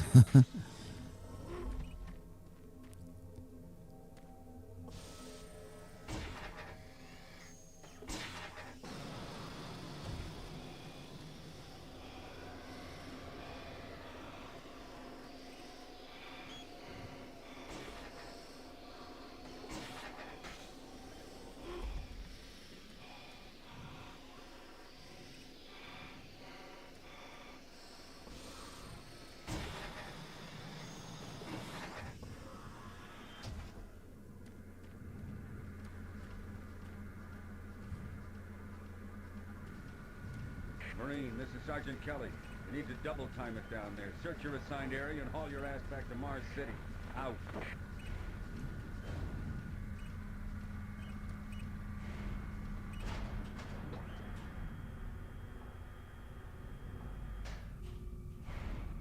It's interesting that for a Doom game we're this far into the gameplay and we haven't shot anything yet. Huh? No, no, please. You must let me get this communication out.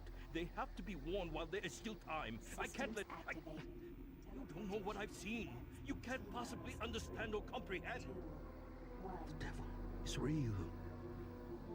I know. I built his cage. I'm getting abnormal readings here. This is bad. God! We can't hold these levels. We're losing it! Help us!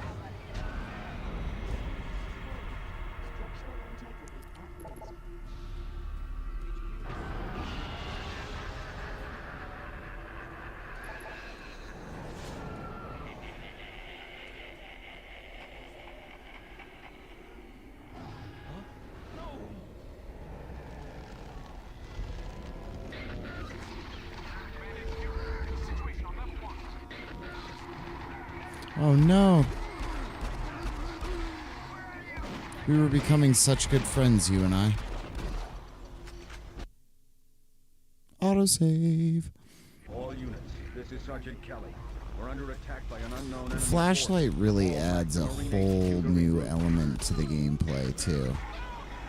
Having to manage the amount of time that you leave it on for. Just really a fantastic thing that was added to game genres in Fall general. back to Marine HQ and await further orders. Alright, falling back to HQ. Heard it.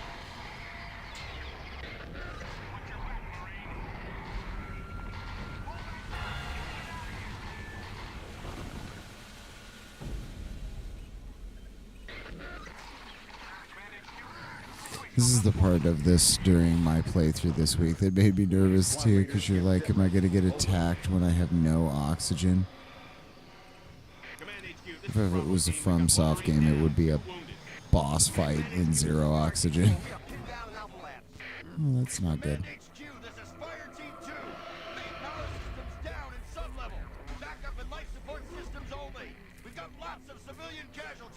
It's a mess! Command HQ attempting to secure the area.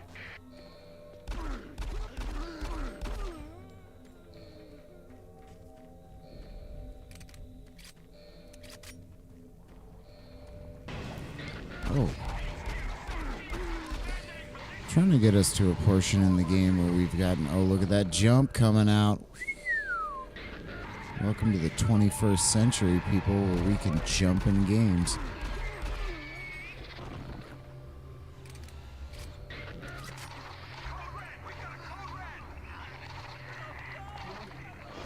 All units, this is Command HQ.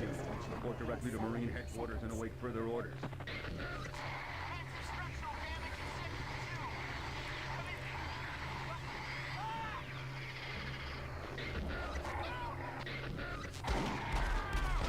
That feels very Doom-like. Up until this point, from what we've seen and what we've experienced in the Doom franchise. Ouch. Excuse me, sir. But then there still isn't a... Yeah. I keep trying to ADS again with the flashlight, and that's not how that works.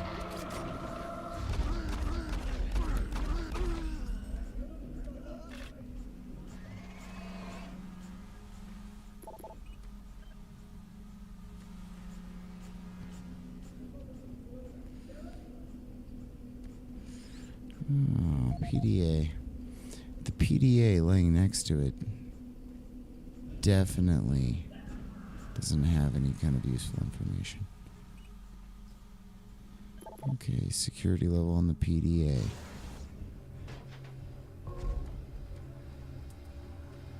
Alright, guys. This has been our kind of look at Doom 3, though. Obviously, I'm not going to be able to power through this the way I did a couple levels in the originals. But it really gives us a good idea of the graphical jump here between N64 and the original Doom. Or N64 and would have been PlayStation. Which PlayStation was it? Would have been the original PlayStation.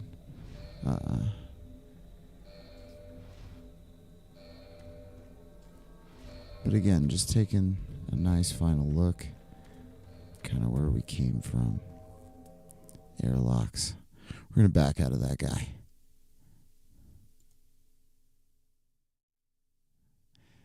And that is going to bring us to our final Doom in the chapter.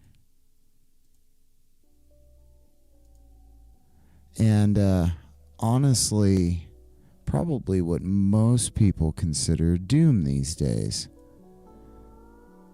At least in my opinion. Kind of the setup that now in the 2020s we are accustomed to. We think of about Doom. But first we got to talk a little bit about the game and its quirks and some of the things and the factoids and the weird little things that I like surrounding it. And then we're going to get into it. And we're going to take a look at it. And again, it's going to be another pretty large graphical jump. So, Doom, the Doom you're seeing on my screen, was originally supposed to be called Doom 4. It was supposed to be the predecessor to the game I was just playing when it was announced in 2008. Then it underwent a pretty extensive cycle of development, kind of bouncing around between different creative ideas, creative teams, all kinds of different things. And it actually got shelved, put on a back burner. We're not doing anything with this from 2008 to, or 2009 rather, to about 2011, when it was restarted and announced as just Doom in 2014. So I'm sorry, it was it was shelved till 2011. Development teams picked it back up, and in 2014 they announced it as just Doom. So that's 6 years just in development cycle time. It was well received for the gameplay and the soundtrack. However, the online multiplayer was definitely looked at as a bit of a flop, which I can attest to because I played it in 2014 when it came out on PlayStation 4. And honestly, I forgot it even had a multiplayer from a functional standpoint anyway. It just didn't have the pull that a lot of multiplayer games did at the time. It did include a map-making feature called Snap Map, which I thought was super fun.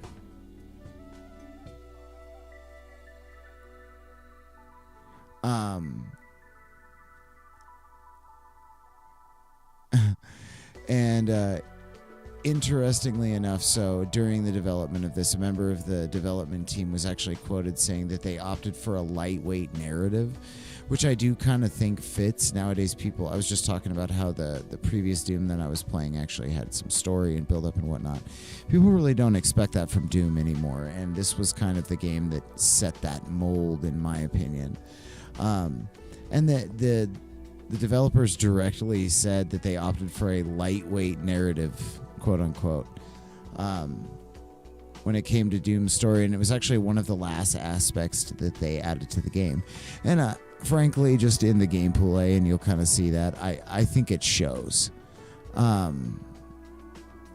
However, given all of that,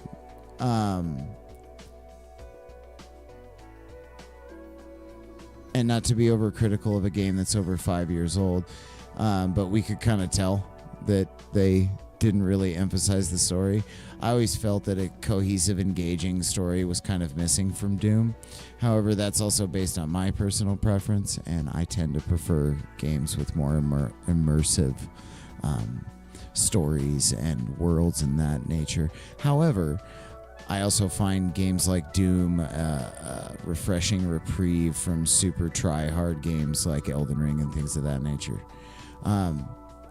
So one of the first things you're going to notice, and I kind of like that we got some lo-fi vibes going on right now, because it'll be very contrast to the sound design of this game, which actually really struck me because it's now what I think of when I think of Doom. Just the kind of atmosphere that it makes. So interestingly enough, too, when they were developing the soundtrack for Doom, and when I say Doom, I am now talking in the context of the 2014 Doom, not the 1993 Doom. Doom, the studio, ID, actually forbade Mick Gordon, the composer for this game, from using guitars or giving it a, quote, metal soundtrack, which ID deemed, quote, corny. Thank the gods that he convinced them to actually eventually let him incorporate some guitar. And he spent like 6 to 9 months messing with just synthesizers before he was able to convince them, like, hey guys, maybe I could have a guitar or some other things instead of just synthesizers. And this gets into the juicy bits that I was talking about at the beginning of the stream, about the sound design, because the best part of it for me is the fact that Mick Gordon continued to lean into the kind of like thrash metal ambiance that Robert Prince, who's the man who composed the original soundtracks, infused into the Doom franchise. He and one of the absolute gems, in my opinion, is actually the main title screen riff, which we're going to hear here in a second when I switch over to the game. And I found it super interesting that he actually developed the sounds for this riff using a 9-string guitar and a sample from the chainsaw sound in the original Doom 2 game that we actually heard on this stream. I found the chainsaw. If you want to look at it, you can go back to the very beginning of the stream, and there's a portion where I find the chainsaw. And I make a mention of it there as well. But he used that original sound sample and a 9-string guitar to make the riff that you're going to hear at the beginning of this game. So we got about 15 minutes left in our stream, and we're going to get into it. I'm going to check it out.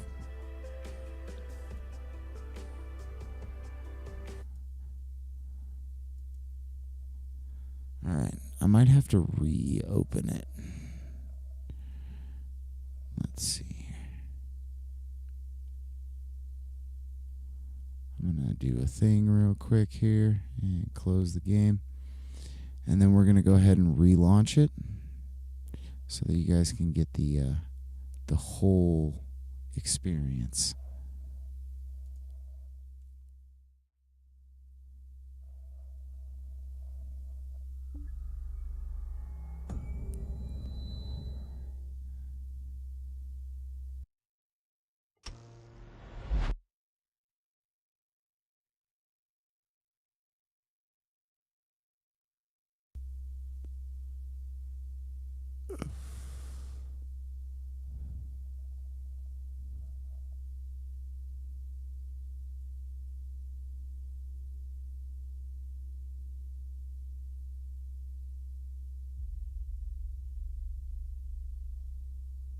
So I believe the riff is coming up here.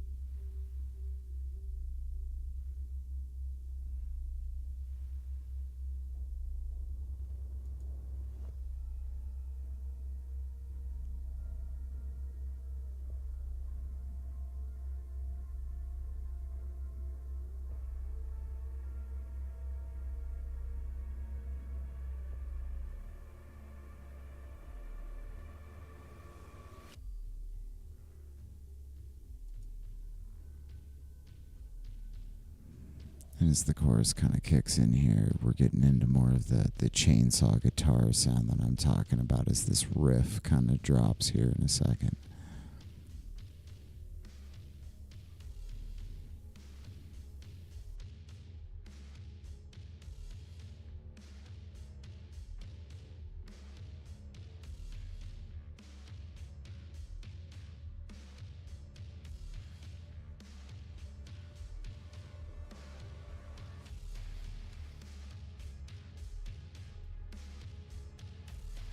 The chainsaw sound is what gives it that kind of grainy, glitchy sound in the guitar riff. So you guys can check that out for yourself too, so we can move on and I can get through the rest of all the awesome things I have to get through in the rest of this time we have together. Again, for my viewers that are logged on right now, thanks for joining me. If you happen to be dropping by or catching this video later, please, if you enjoyed my content, give me a like and subscribe. If you found an interesting little factoid about the Doom game that makes you want to play Doom the Dark Ages, let's go.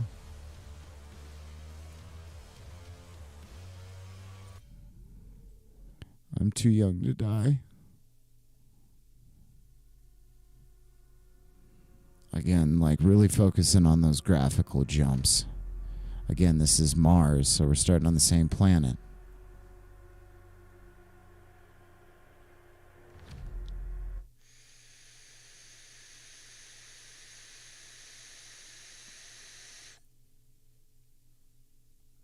They are rage, brutal, without mercy. But you will be worse.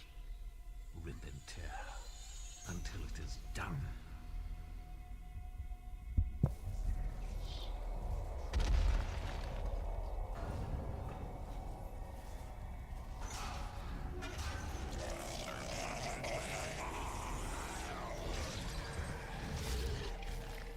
Already starting in with that nice metal theme.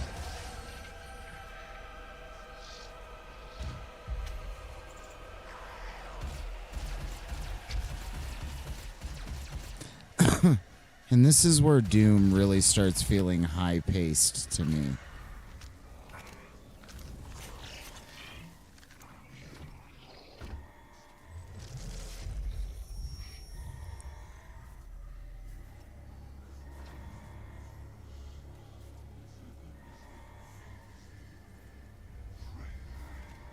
Oh, and we have alternate fires.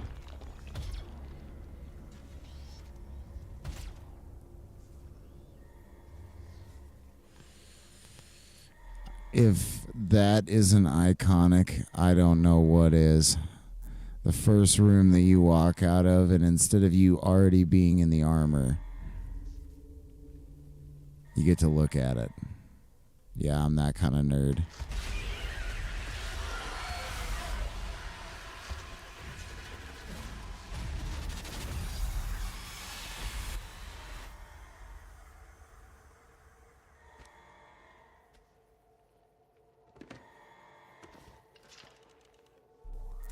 And here we go. We've come full to the modern. Of what we know and love as Doom today. And for the next probably 5 minutes of the stream or so, we're just going to lock it in and enjoy killing the crap out of some demons.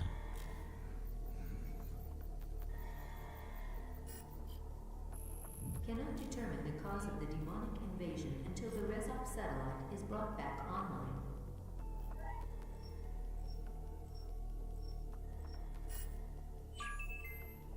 Welcome. I'm Dr. Samuel Hayden. I'm the head of this facility.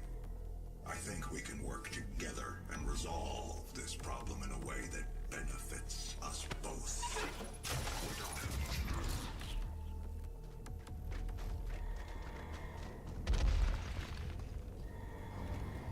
Oh, interesting.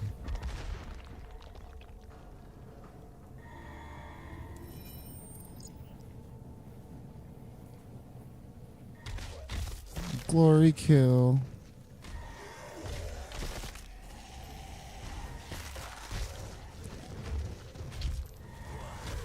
The melee engine difference is incredible too. This is fantastic to go back and kind of be reminded why you love Doom. As he punches the door.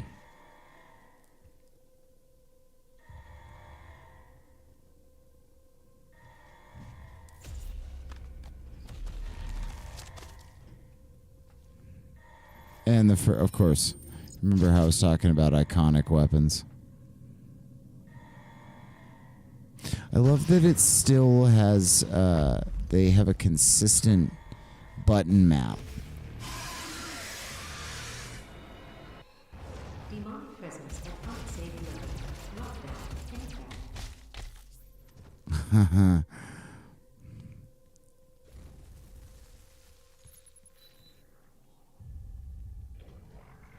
Oh, why not?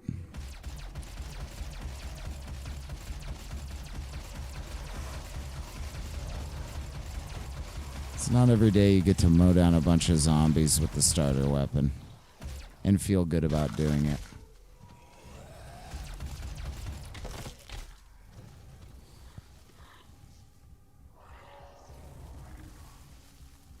Demonic presence at unsafe levels. Can I get a demonic heavy metal fight?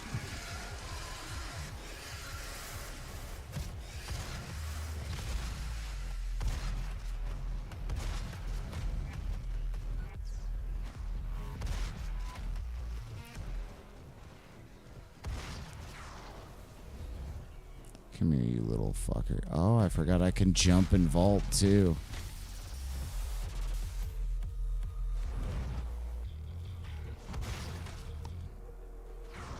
Demonic presence at unsafe levels. Lockdown.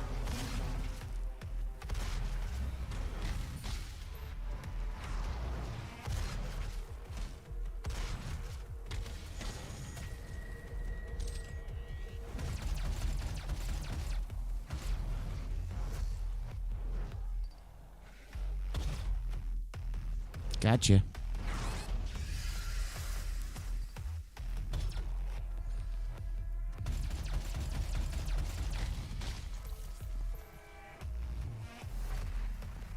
Demonic presence eliminated. Lockdown disengaged.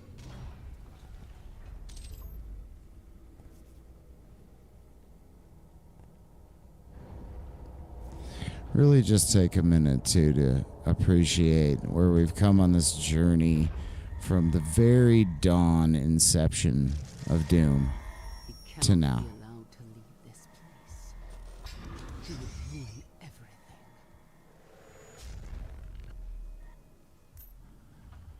I'm willing to take full responsibility for the horrible events of the last 24 hours, but you must understand.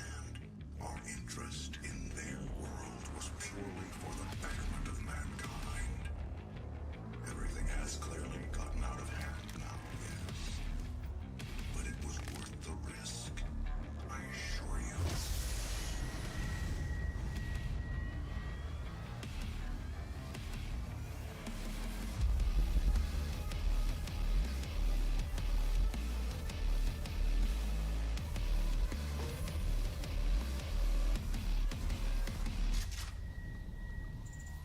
They even timed the shotgun rack with the music. That's classy right there, ladies and gentlemen, and non-binary beings alike. We're going to exit out.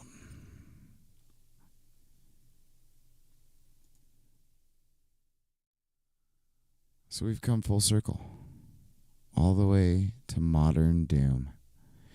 Now, we do have a Doom Eternal, and I'm considering maybe doing some of my playtime for that. I'm also considering doing some Doom playthrough on this for my next couple, just for funsies, because I haven't played Doom in a long time, basically since 2014.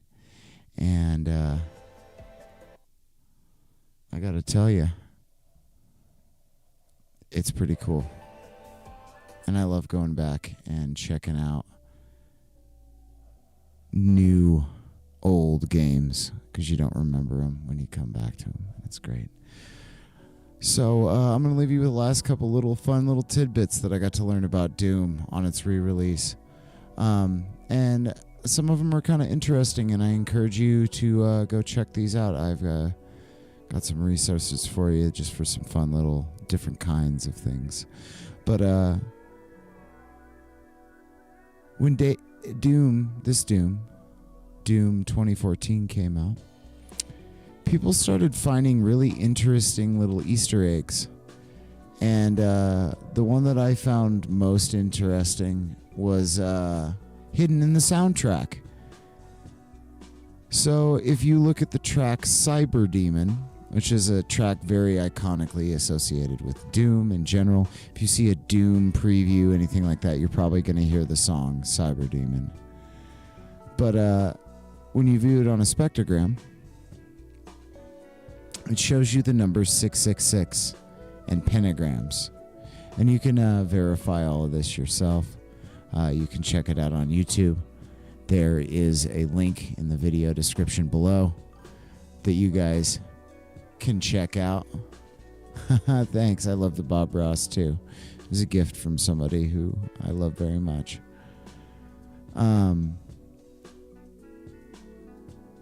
But check out the Spectrograph link in the description. It's really interesting. It's a neat little deep layered Easter egg that I don't think we see a whole lot of anymore. And then so we talked about Mick Gordon. He even confirmed, in addition to these other like the imagery in the spectrograph, that there is an unidentified song in the soundtrack from Doom that has the phrase "Jesus loves you" reversed as one of the lyrics. And I imagine he didn't identify which song in particularly to avoid any sort of backlash, but who knows. ID and Bethesda aren't really beating around the bush as far as the demonic content of their games go. And I also feel it's less of a concern these days than when I was a kid. Satanic panic, as you will. was a real concern when I was coming up. And I can recall things like Harry Potter and D&D being spoken of as like conduits to the devil. So, and Doom was lumped right in there with it. What we now view today as a form of art or expression was just viewed very differently. I learned during my research on Doom that many of the original Doom and Doom 2 songs were actually covers for the record too, of Alice in Chains songs, Metallica. There's a laundry list of them, and interestingly enough, they used them without permission. They were what we would consider in the modern era covers. Bobby Prince, the guy who composed the original Doom soundtracks, said that he actually expected ID to quote, direct quote, to get sued, given that he was told to essentially copy these songs exactly or verbatim. So big shout out to Alice in Chains for not suing ID, because we have Doom as a result of that. But just another interesting little tidbit about the game. And it's been a fantastic show. I've really enjoyed putting this on for you guys as I get deeper into the whole streaming thing. I am constantly pursuing to offer a better production and kind of finding what my voice in the gaming world looks like. But this has been Eldritch Millennial Games and our coverage of Retro Doom in anticipation of Doom the Dark Ages. We'll be having a couple months from now, there'll definitely be a stream coming up of Doom Dark Ages and catching some of that gameplay, hopefully on the 2-day early release. So we can pop up on that YouTube algorithm, get some more people in the community. Or not, whichever happens. It's half the fun, half the journey. As always, thank you for joining me here on my channel. Our channel. I hope you like the new look. I hope you have a great week out there doing whatever it is that makes you happy.